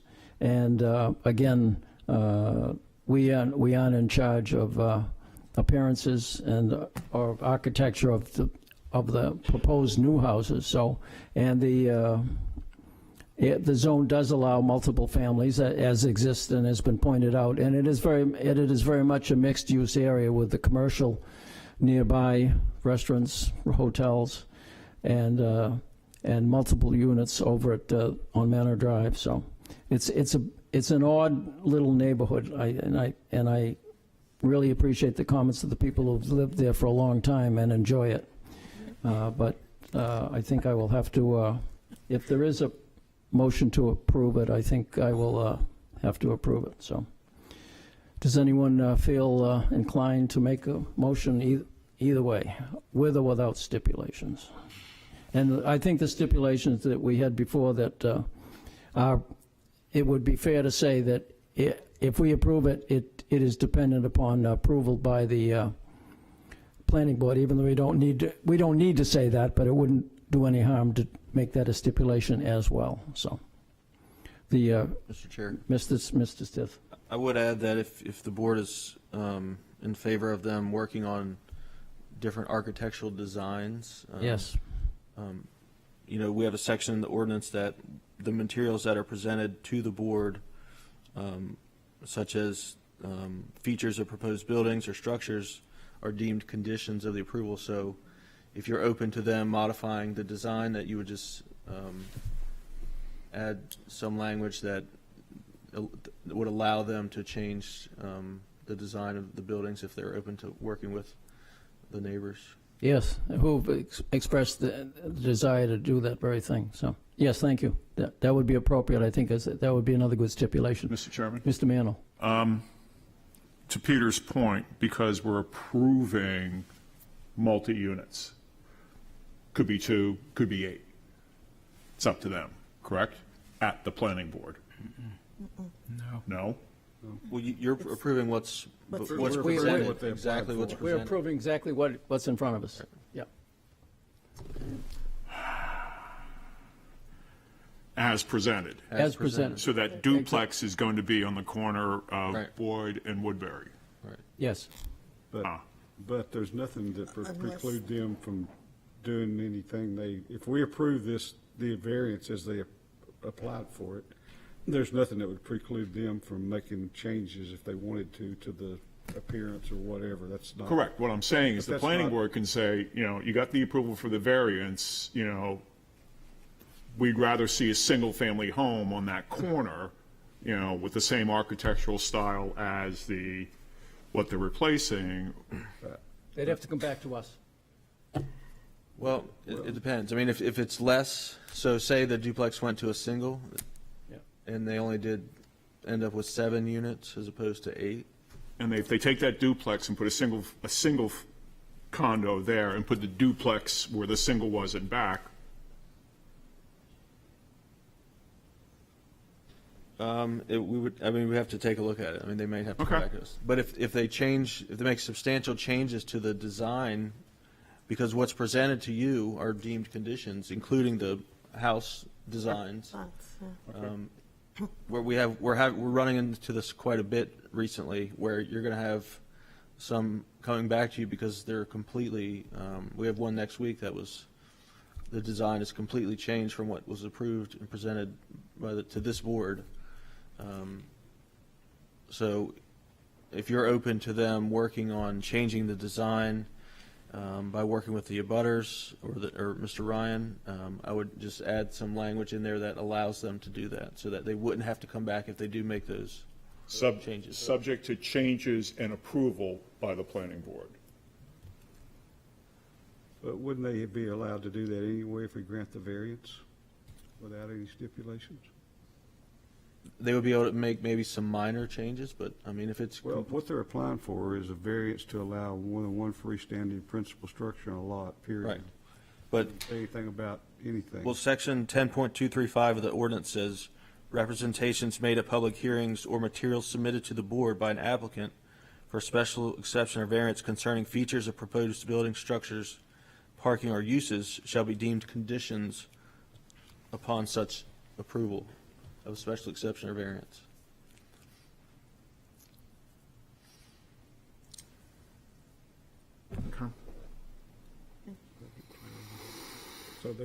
Okay, the way I'm reading this, they'd be subject to those regulations anyway. Right. Yes, anyway. Right. yeah. Whether we said so or not. Right, but if you wanted to allow them to make changes without having to come back, I think you should add that as a stipulation.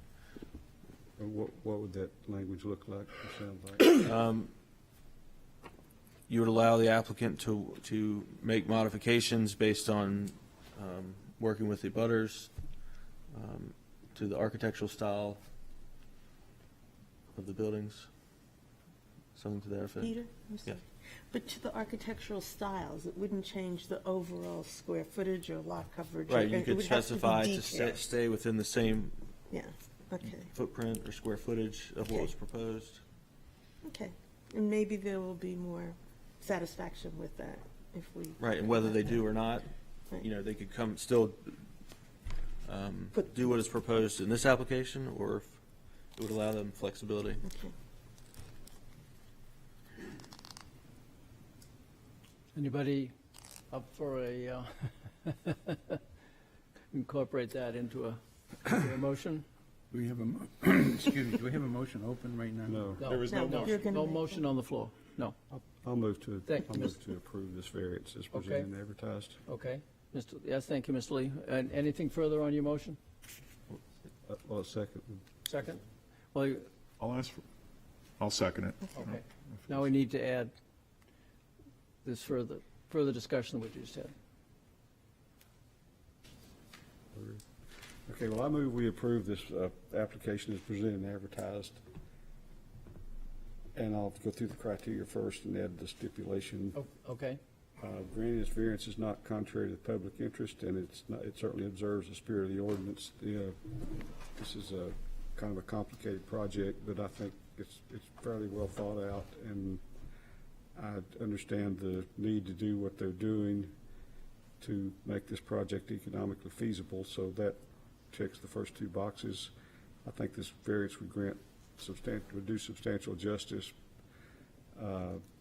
Certainly speaking as a real estate broker, it wouldn't diminish the values of any surrounding properties. Quite to the contrary, if you have 8 new and rehabilitated units in the area, I think it would enhance the values of the surrounding property greatly.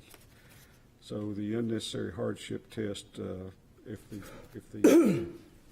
the detriment to the applicant is, I always get those two mixed up.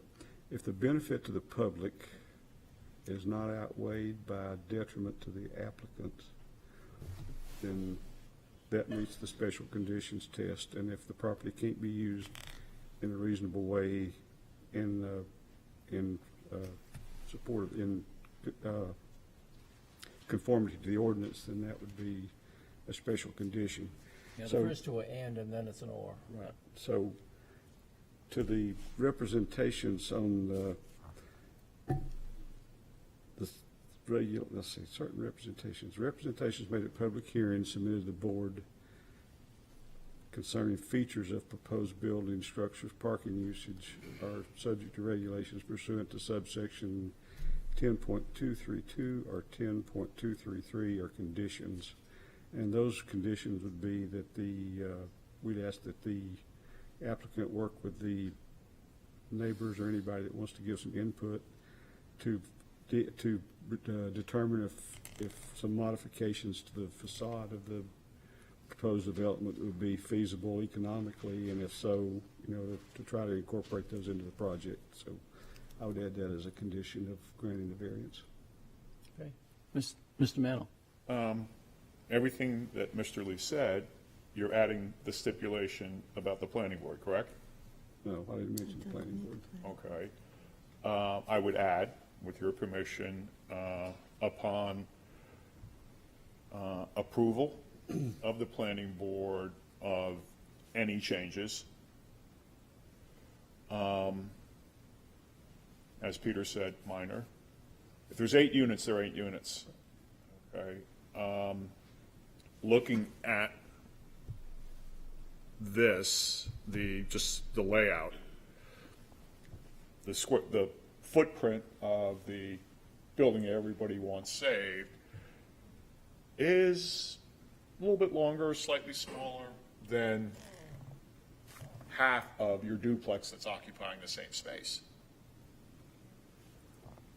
Maybe you can just build 2 replicas. So instead you have 1 unit there, you have 2 units there. You still got your duplex, maybe a little smaller, whatever. Okay? As another board member said, the issues that people are bringing up, as far as traffic and things like that, will all be dealt with the planning board. It's not in our purview. Wish it was, but it isn't. Add the stipulation for approval of TAC. Don't need to. Yep, they have to do that anyway. Well, yeah. Yep. So that's kind of. I would also add the stipulation of the approval of the demolition committee. You're demoing a house in town. Everybody here, hasn't been in that house for at least a decade. I don't know what's in it. I don't know if there's anything of value in it. But it'd be nice to catalog it, because it is a very old house in Portsmouth that's possibly going to no longer be there. So those would be my only 3 stipulations to the approval: planning board, TAC, and the demolition committee approvals, if that's okay with you. Is that not something that they'd have to do? Well, it wouldn't have to go to the demo committee unless someone objects to it. Someone objects to the demolition, and then it goes to demo review committee. Right, it will have to go to TAC and planning board. Anyway, yeah. So making that a stipulation is kind of redundant. Yeah, but it doesn't do any harm. Yeah. Okay. Or the stipulation that it would go to the demo committee if somebody objects. That would happen anyway. Correct. Okay.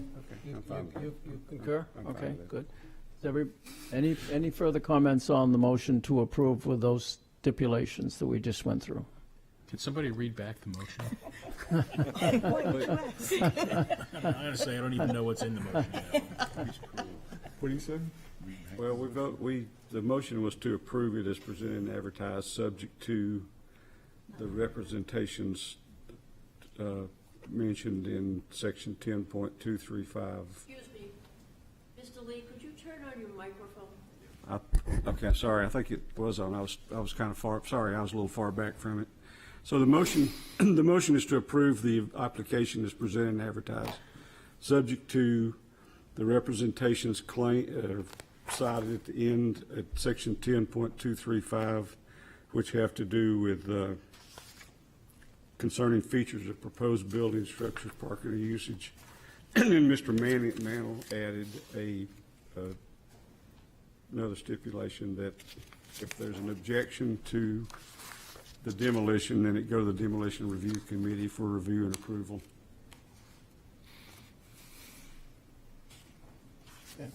I would just add, anyone can make, anyone can take objection to the demolition, any citizen. Okay. Anything further? No? Okay. We'll have a roll call vote on the motion, which is to approve with stipulations. We'll start down at the left. Mr. Rossi? No. Ms. Eldridge? Yes. Ms. Margison? No. Mr. Lee? Yes. Mr. McDonald? Yes. Mr. Mano? Yes. And the chair, and I vote no. So it's 4-3. The vote carries, and the motion is approved to approve the project with 3 stipulations. So you're welcome.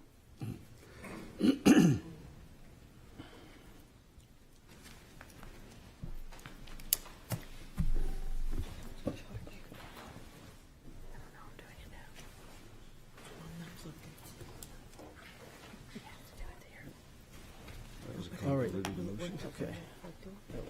That was. It's 8:45. Board, what's your pleasure about proceeding or not? No, this is for adding the Wait, board. 240. We have 1, 2, You have 4 left. 3, 4. 4 left. We want to do one more and then take a break? Yep. Okay. All right. Let's do Yes. that. Okay. Very good. All right. Our next project is, excuse me, item C under new business, and the crowd has thinned out, which reads as follows. The request of Amanda Blanchett, owner, for the property located at 240 Hillside Drive, whereas relief is needed to extend the existing deck, which requires the following. 1, a variance from section 10.521 to allow 22% building coverage where 20% is the maximum allowed.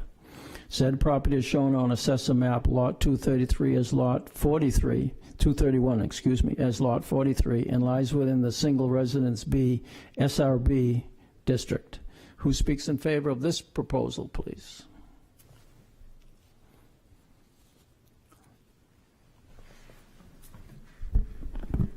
Hi, Good I'm evening. Amanda. I live at 240 Hillside Drive. I am looking to build a deck over what was used to be a pool that was removed. So the deck would go to cover the existing part of the pool, which you can see in one of the photos further down. So part of the pool was underneath an overhang, so it couldn't be brought back all the way to the house to be filled in.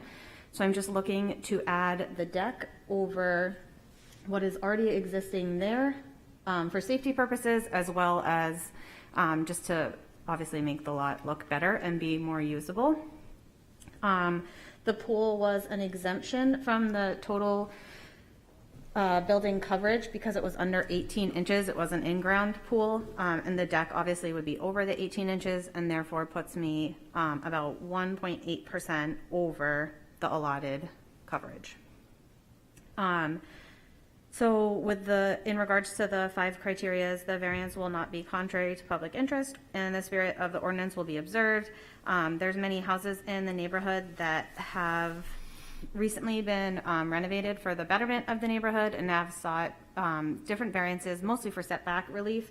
And my addition to the deck will maintain all the setbacks. It's just the total building coverage that would be needing the variance. Substantial justice will be done. The proposed deck is within existing conforming footprint and will not increase the conforming setbacks, as well as maintaining safety in the current spot. Obviously, there's a big hole in the ground that I'm hoping to cover up and make it safer for myself and anybody that comes over. The values of surrounding properties will not be diminished. I think maintaining this property is just going to make the values of the surrounding properties increase. Also, from any angle, you can't even see the deck other than from my own house because the yard is entirely filled in. I mean, gated in. And then literal enforcement of the provisions of the ordinance will result in unnecessary hardship because of the cement footings that you can see on the edges of that picture that support the overhanging second floor. The former pool was unable to be fully filled in, and so I really limited options to, again, make this safe without doing the deck, and then I'm seeking the variance for that. I think that is it. Okay. Any questions from the board? Mr. Rossi? Yeah, I was just a little confused by the photograph, and do Yeah. you have a pointer or something? Is there a pointer up there that you can point out where is this area that you're referring to as the pool that can't be covered? Because I don't see anything. So that there looks like was a not covered. pool in that empty spot that extended out. It's been filled in. Yep. So that empty area is what is existing. I mean, what is left from where there was a pool. So like that, this was a pool deck that was surrounding.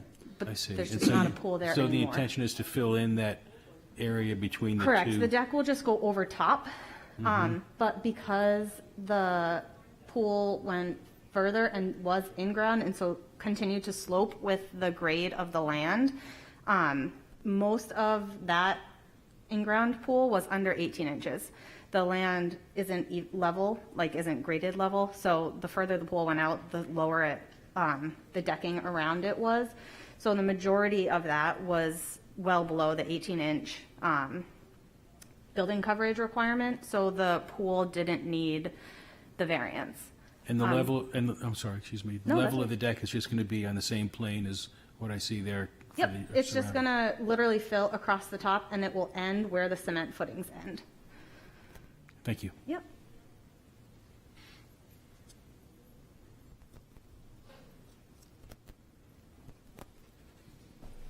Okay. Anything else for us? No? Nope, that's all. Okay. Do you want to touch briefly on the five criteria? I think I did that already. Did you? You already did. Yeah. Unless there Did you was- speak, I must have been thinking, did you speak to valuation? No, you did. right? Yes, you did. Okay, Yeah, okay, the last one was a Sorry. doozy. okay. It's been a minute. Any- This house has been in my family too. I bought it from my grandparents, and so they had the pool, and so I've just been looking to maintain the property value. I don't have any intention of leaving. I grew up here, so I'm just hoping to continue to do things to maintain the property value and keep it a place that hopefully I can keep in my family for years to come. Okay, thank you very much. Any Mr. Mano, question? When was the pool removed? Pre-pandemic, so 2019 maybe, Okay. 2020. Is an in-ground pool considered It doesn't have to be- building coverage? No. It's not. If it's not under, 18 It's under 18 inches. Anything under 18 inches doesn't count towards setbacks or coverage. Okay. So. Okay. just want to make sure she needs the variance, because we're accounting it, it's not there anymore, she doesn't need it. Okay. Thank you very much. I've gone about every which way I could to avoid needing the variance, and it was told to me by several parties that I definitely needed it, and this was the best way to go about it. Okay. Thank you very much. Thank you. Anyone else present who wants to speak in favor of this proposal? Anybody in favor? Anybody, Mr. Zoom? Mr. Zoom? Mr. Zoom? There's no one on Zoom. Anyone speaking, anyone present wants to speak in opposition? 2 for or against. Any speakers at all? No. Okay.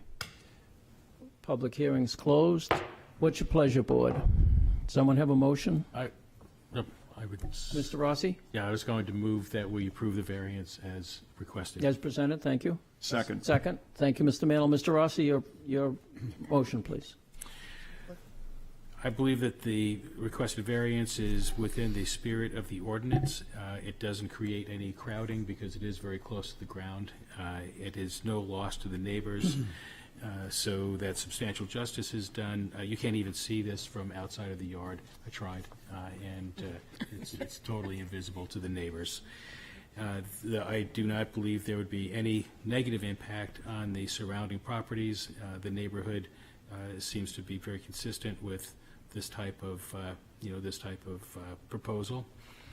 And a literal enforcement of the code would create a safety and aesthetic problem within the property that is not justified. So, that's it. Thank you very much, Mr. Mantle. Your What second? Mr. Rossi just said. Okay, you concur. Thank you. Anybody, any further comment? No? We'll call for the vote. The motion is to approve as presented. Mr. Rossi? Yes. Mr. Eldridge? Yes. Ms. Margerson? Yes. Mr. Lee? Yes. Mr. McDonald? Yes. Mr. Mantle? Yes. And I vote yes as well. That was nice. Okay. You're all approved. You're all set. Thank you. Okay.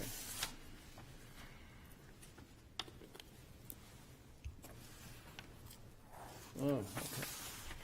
It's just a few minutes before 9. Why don't we take 5, no more than 10 minutes max break? Okay. We'll be right back. We'll be right back.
Thank you for the break. We're back in business. Amanda Blanchett. No, we're on Gates Street. The She left before. next item on the agenda We already did it.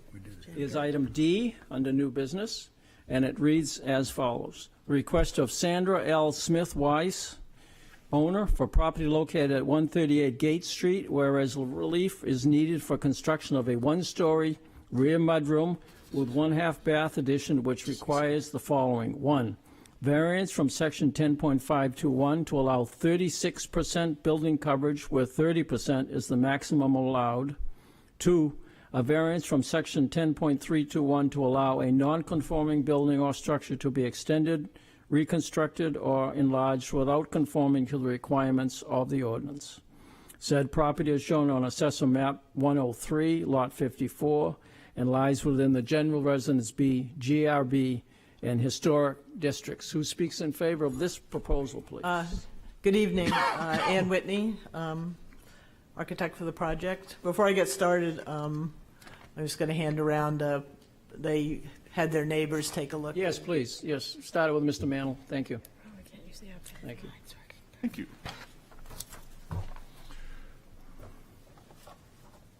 And on that, the two properties abutting them on either side of Gate Street have reviewed the plans. So basically, if you look at the site plan here, Gate Street's running vertically. It's a very small lot. And there's a brick driveway with a gate, and then there's a pretty good-sized brickstone patio. So this addition would be kind of nestled into the corner between the main structure and an L that was put on, I don't know when, it's fairly old too, but it was definitely added after.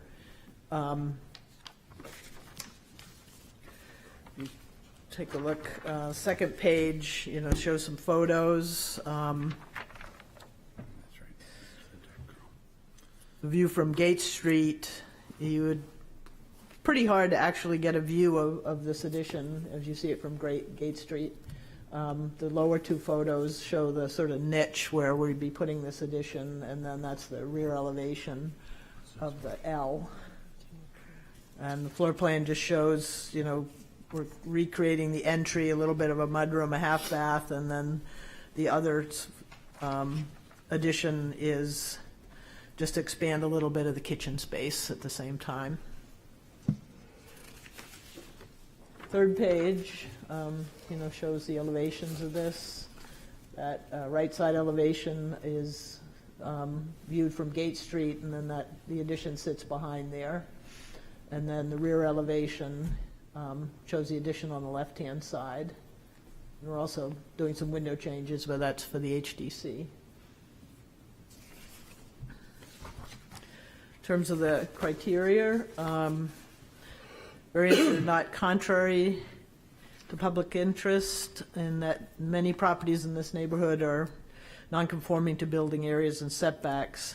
The addition is tucked into the corner created by the rear of the existing house and a second-story L that extends into the rear yard. The addition is just partially visible from Gate Street and is within the required yard setbacks. Variances are consistent with the spirit of the ordinance, so that it will allow this small addition to add needed living space without adversely affecting the abutters and the neighborhood.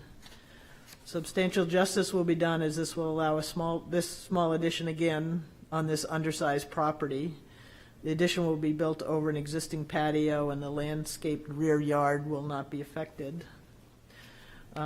These variances will not diminish the value of the surrounding properties. And the special condition of this property is the nonconformity of the existing residence and the lot. The lot at 22439 square feet is less than half the required 5,000 square foot in this zone. Are there any questions? Anybody with anything at this point? No? No? Apparently not? Okay. Thank you. Is there anyone present who'd like to speak in favor of this proposal? Anyone in favor? Please come up, and if we could have your name and address for the record, please. Hi, thank you for this. Yes, Rick Weiss, I live at 138 Gate Street. My wife owns it. We're in good relationships, so I live there too, so I'm speaking on both our behalf. Why do we want this addition? We've downsized. We have 2 huge dogs, and we would like an entryway where we can bring the dogs in, let them dry off, whatever. Also, the house doesn't have any closets, and we really need a closet. So there's going to be a closet in there, which will be helpful for our needs. And the existing bathroom is probably smaller than a cruise ship bathroom. It's tiny, and this will allow us to move the bathroom out of the kitchen and into the addition. It'll be updated. It'll be a little bit easier. It'll be handicapped accessible. This is our final home, although we said that before, but this is definitely our final resting place, and we would just like to get this a little bit up to snuff for our living conditions, particularly with our dogs.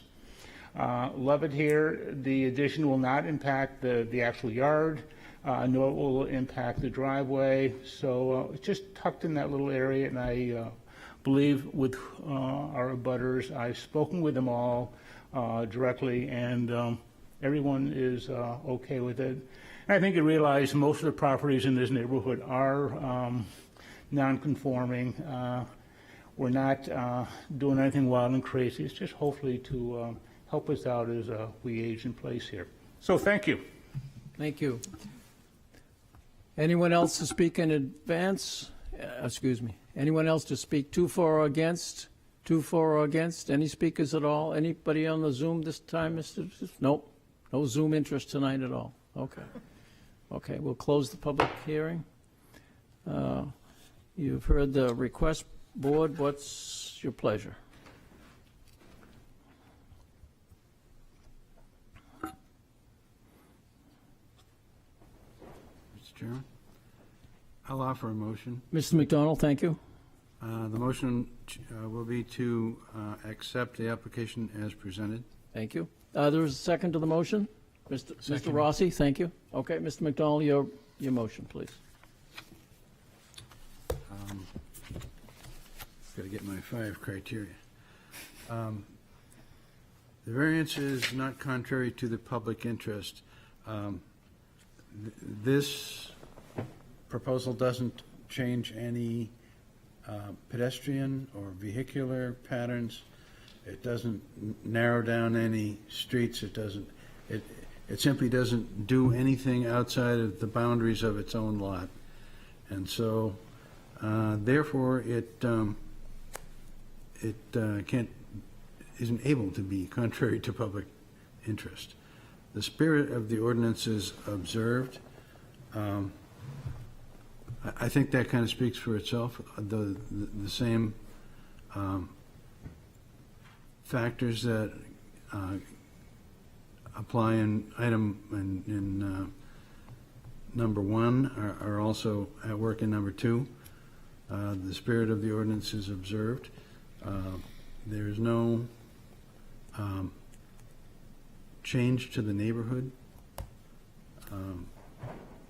resulting from this, except for temporary construction. The value of the surrounding properties are not diminished. This is one of those unprovable but obvious things. What they want to do with their house is not going to hurt any neighbors' property values. If it were, I expect the neighbors would be here with excited looks on their face. Number 5, the literal enforcement of the ordinance would result in unnecessary hardship, which means because of special conditions of the property that distinguish it from other areas, there is no fair and substantial relationship between the general public purpose of the ordinance provision and specific application of that provision to the property. What they are proposing is an extremely limited increase in square footage that, if you go and see the property, as I'm sure most of us have done, you realize that what they are asking to do is not going to spill over onto anybody else. It's all on their lot. The proposed use is a reasonable one. I think that there's simply no question that adding small additions that improve the convenience and usability of the property for the owners satisfies the hardship that they need to add facilities and space to the house to accommodate their lifestyle. And so I think they satisfy this requirement. And therefore, I'm proposing that we should accept this application. Thank you. Your second, please, Mr. Rossi? I would only add that I would not normally be in favor of a variance of this magnitude in building coverage. However, since it's only one story, a short height addition, it really doesn't affect the sense of crowdedness or encroach on light or open space in the surrounding properties, and that's why I support it. Thank you very much. Any other further comments before we take a vote? The motion is, Ms. Margison. I guess I struggle with this a little bit too in terms of the building coverage. It's a fairly significant increase for a lot that is itself undersized. However, at the end of the day, I don't really think that the public is harmed by this variance request. Okay, thank you. Anybody else? Last call for comments? Okay, not, we'll take a vote. The vote is to approve as presented. Mr. Rossi? Yes. Ms. Eldridge? Yes. Ms. Margison? Yes. Mr. Lee? Yes. Mr. McDonald? Yes. Mr. Mantle? Yes. And I vote yes as well. The vote is unanimous to approve it. You're all set. Thank you. You're welcome. Okay, moving right along. We're at item E on the agenda, which reads as follows. Request of Tricia and Kevin Anderson, owners, for property located at 328 Aldrich Road, whereas relief is needed to demolish an existing garage and construct a new 12-foot by 16-foot shed, which requires the following. 1, a variance from section 10.573.20 to allow a 5-foot left side yard where 10 feet is required.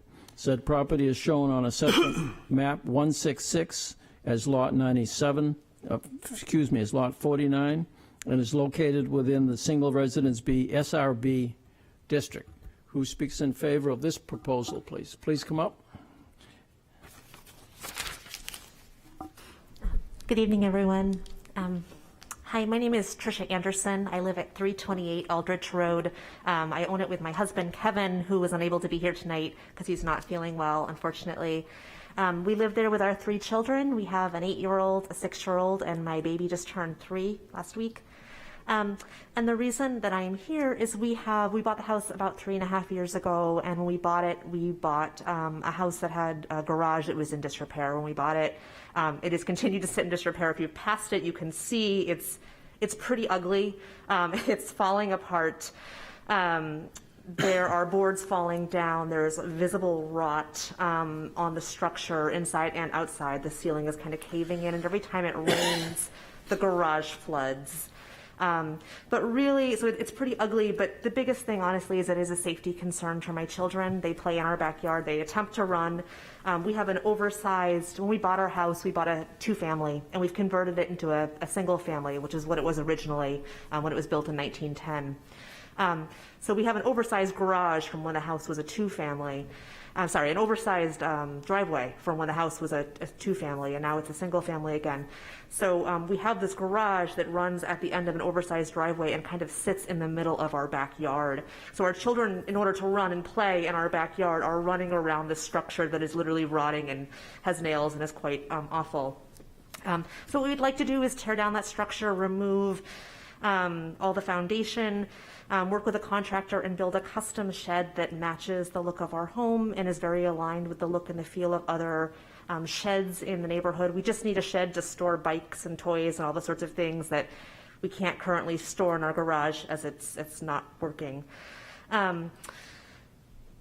The other thing we'd like to do, and this is not necessarily related to the variance, but I'll just mention, is that we want to cut back our oversized driveway a little bit and plant additional grass, again, to give our children more space to run and play in our backyard.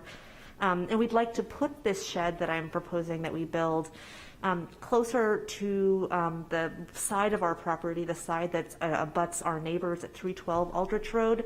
They have been very, very supportive of this plan. They're lovely people.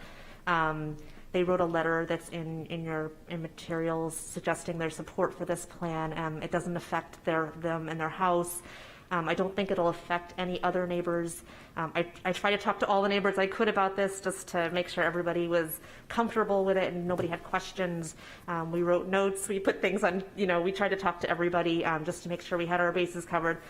We've never done this before, so maybe we did overkill, but we really wanted to make sure that people were comfortable with what we proposed, and everybody seemed very supportive and frankly excited to have the disgusting garage that's a kind of an eyesore taken down. I guess in conclusion, we think these changes will not be contrary to the public interest, and the spirit of the ordinance will be observed. And substantial justice will be done for the reasons I just mentioned, and that we think that we are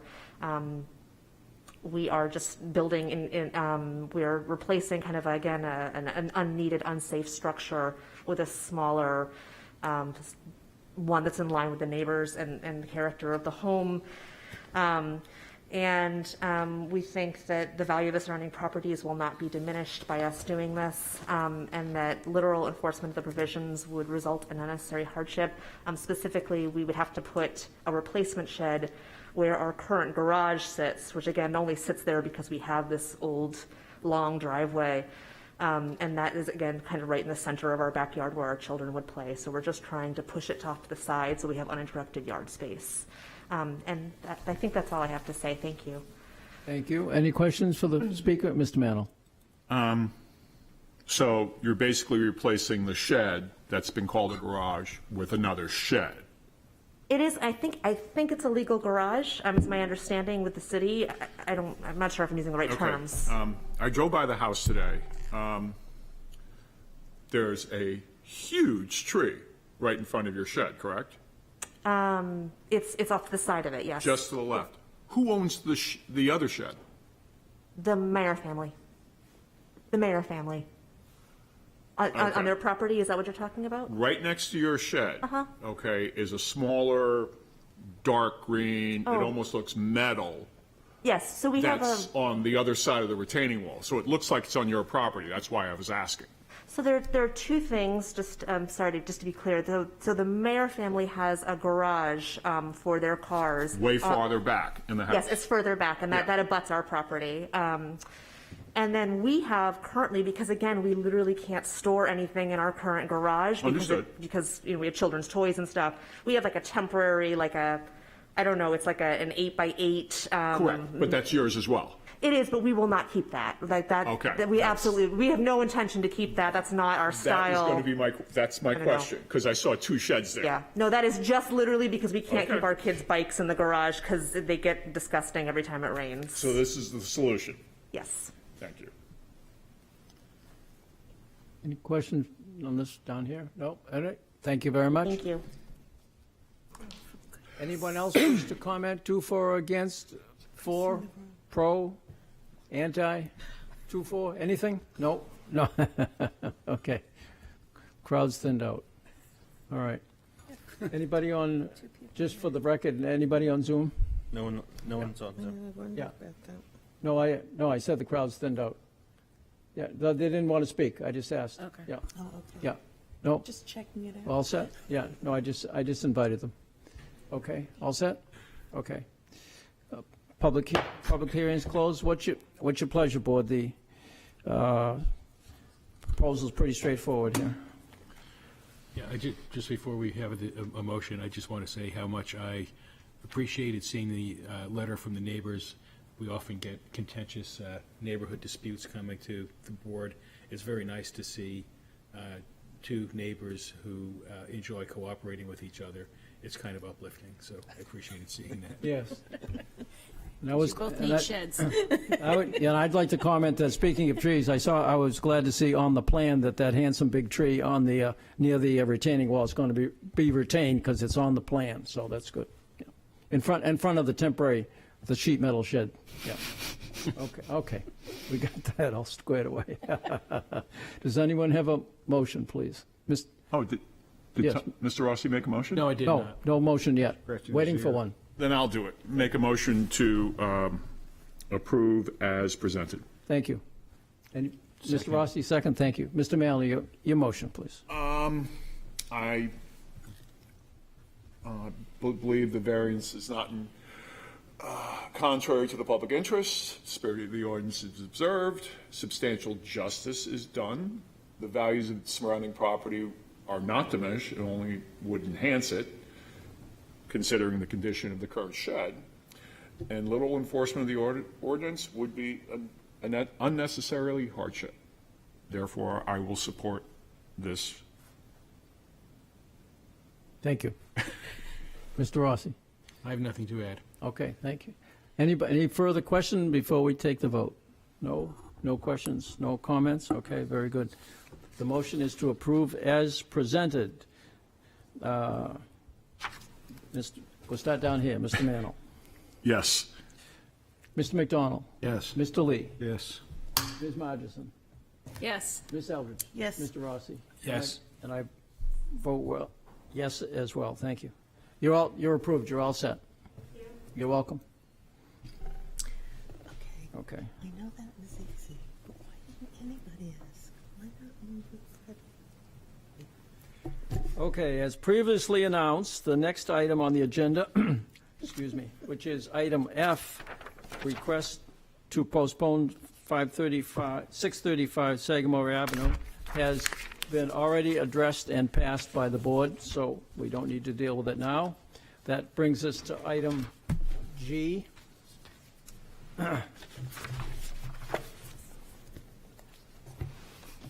Which is a request of Savannah Mary Fodero, and if I mispronounce, please correct me, and Tyler Jacob Fourth Ofer, please correct my pronunciation. For property located at 629 Broad Street, whereas relief is needed for upward expansion of an existing garage which requires the following. 1, a variance from section 10.521 to allow a 2-foot front yard where 15 feet is required. 2, a variance from section 10.321 to allow a non-conforming building or structure to be extended, reconstructed, or enlarged without conforming to the requirements of the ordinance. Said property is shown on Assessor Map 221 as Lot 13 and lies within the General Residence A GRA District. Who speaks in favor, please? My name's Tyler Fordhofer. I'm the owner of 629 Broad Street. I live there currently with my wife, Savannah. We've owned the property since May of last year, 2021. We currently have about a 400 square foot garage that roughly half of it lies within the setback. So it's an existing non-conforming structure as is today. If you can go to the second page, please. Yep. So the garage today currently has a flat gravel roof. That gravel roof has deteriorated beyond the point of repair in its current condition and architectural style. It's also just roughly a bad design for New England roofs. So it currently leaks directly into the garage, and then it also drains down the back wall, which causes a rust stain that you can see from the Jones Ave side. So the picture you're viewing right now is standing on Jones Ave. The existing height of the roof is 8 feet, and the proposed height would be 12 feet. So we're replacing the flat gravel roof with a pitched asphalt roof to match the existing style and look of the roofing on the rest of the house. So that's overall kind of what we're trying to do with the garage. The criteria for the variance is the variance not contrary to public interest, and that many properties in the neighborhood are also not conforming to building area and setbacks. It's also a modification to an existing non-conforming structure, in that it's a repair. The variance is consistent with the spirit of the ordinance, in that it will allow this modification, which will allow further improvements. We also have various fireproofing to do inside the garage, since it is just open construction, open studs, open ceiling, lack of outlets, lack of lighting, some other various improvements that need to happen inside the garage as well. Substantial justice will be done as this work will allow the owner to improve the property without affecting adjacent properties. If anything, it makes the house look better, and it fits the garage style and structure that's actually directly across the street on the Jones Ave side. The variance will not diminish the value of surrounding properties, and little enforcement would cause unnecessary hardship since the existing roof does currently leak as it is today. And that's all I have, I Okay. believe. We appreciate brevity. That's good. That's it. I'm going to give you a lot more privacy on your deck. It sure will. I hope so. Any comments from anybody? Any questions? None? Anything for the speaker? No, apparently not. Thank you. Does anybody have a motion ready, perhaps?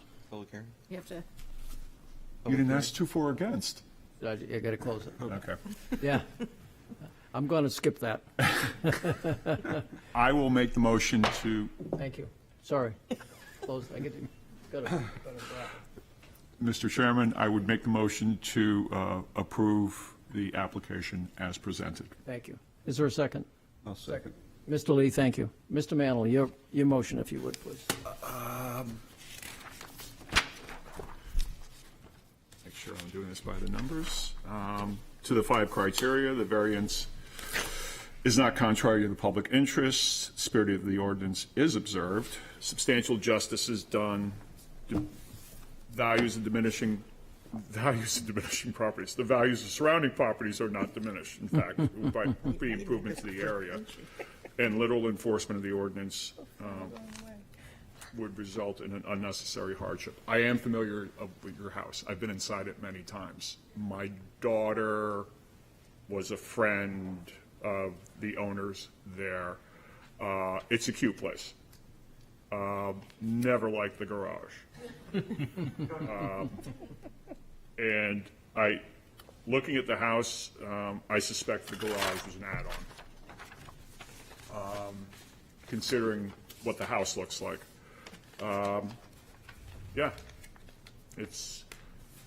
I'm surprised you didn't ask for more. As far as second story or whatever, but for the garage, yes, I like it. Thank you very much. Do you want to touch on the points on the criteria just for the record? You did. I just did. I went through all 5. Okay. You did. Okay. You did. I read through them. Okay. Nothing to add. Okay.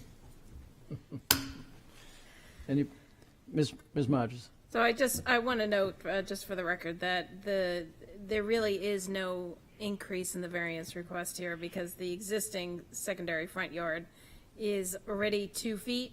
And so, it really, it's just really allowing a non-conforming structure to be reconstructed, so. Yeah. You want to call Minimus it. request. Yeah. If you want to call it a mini vertical expansion, you can, I suppose. Yeah.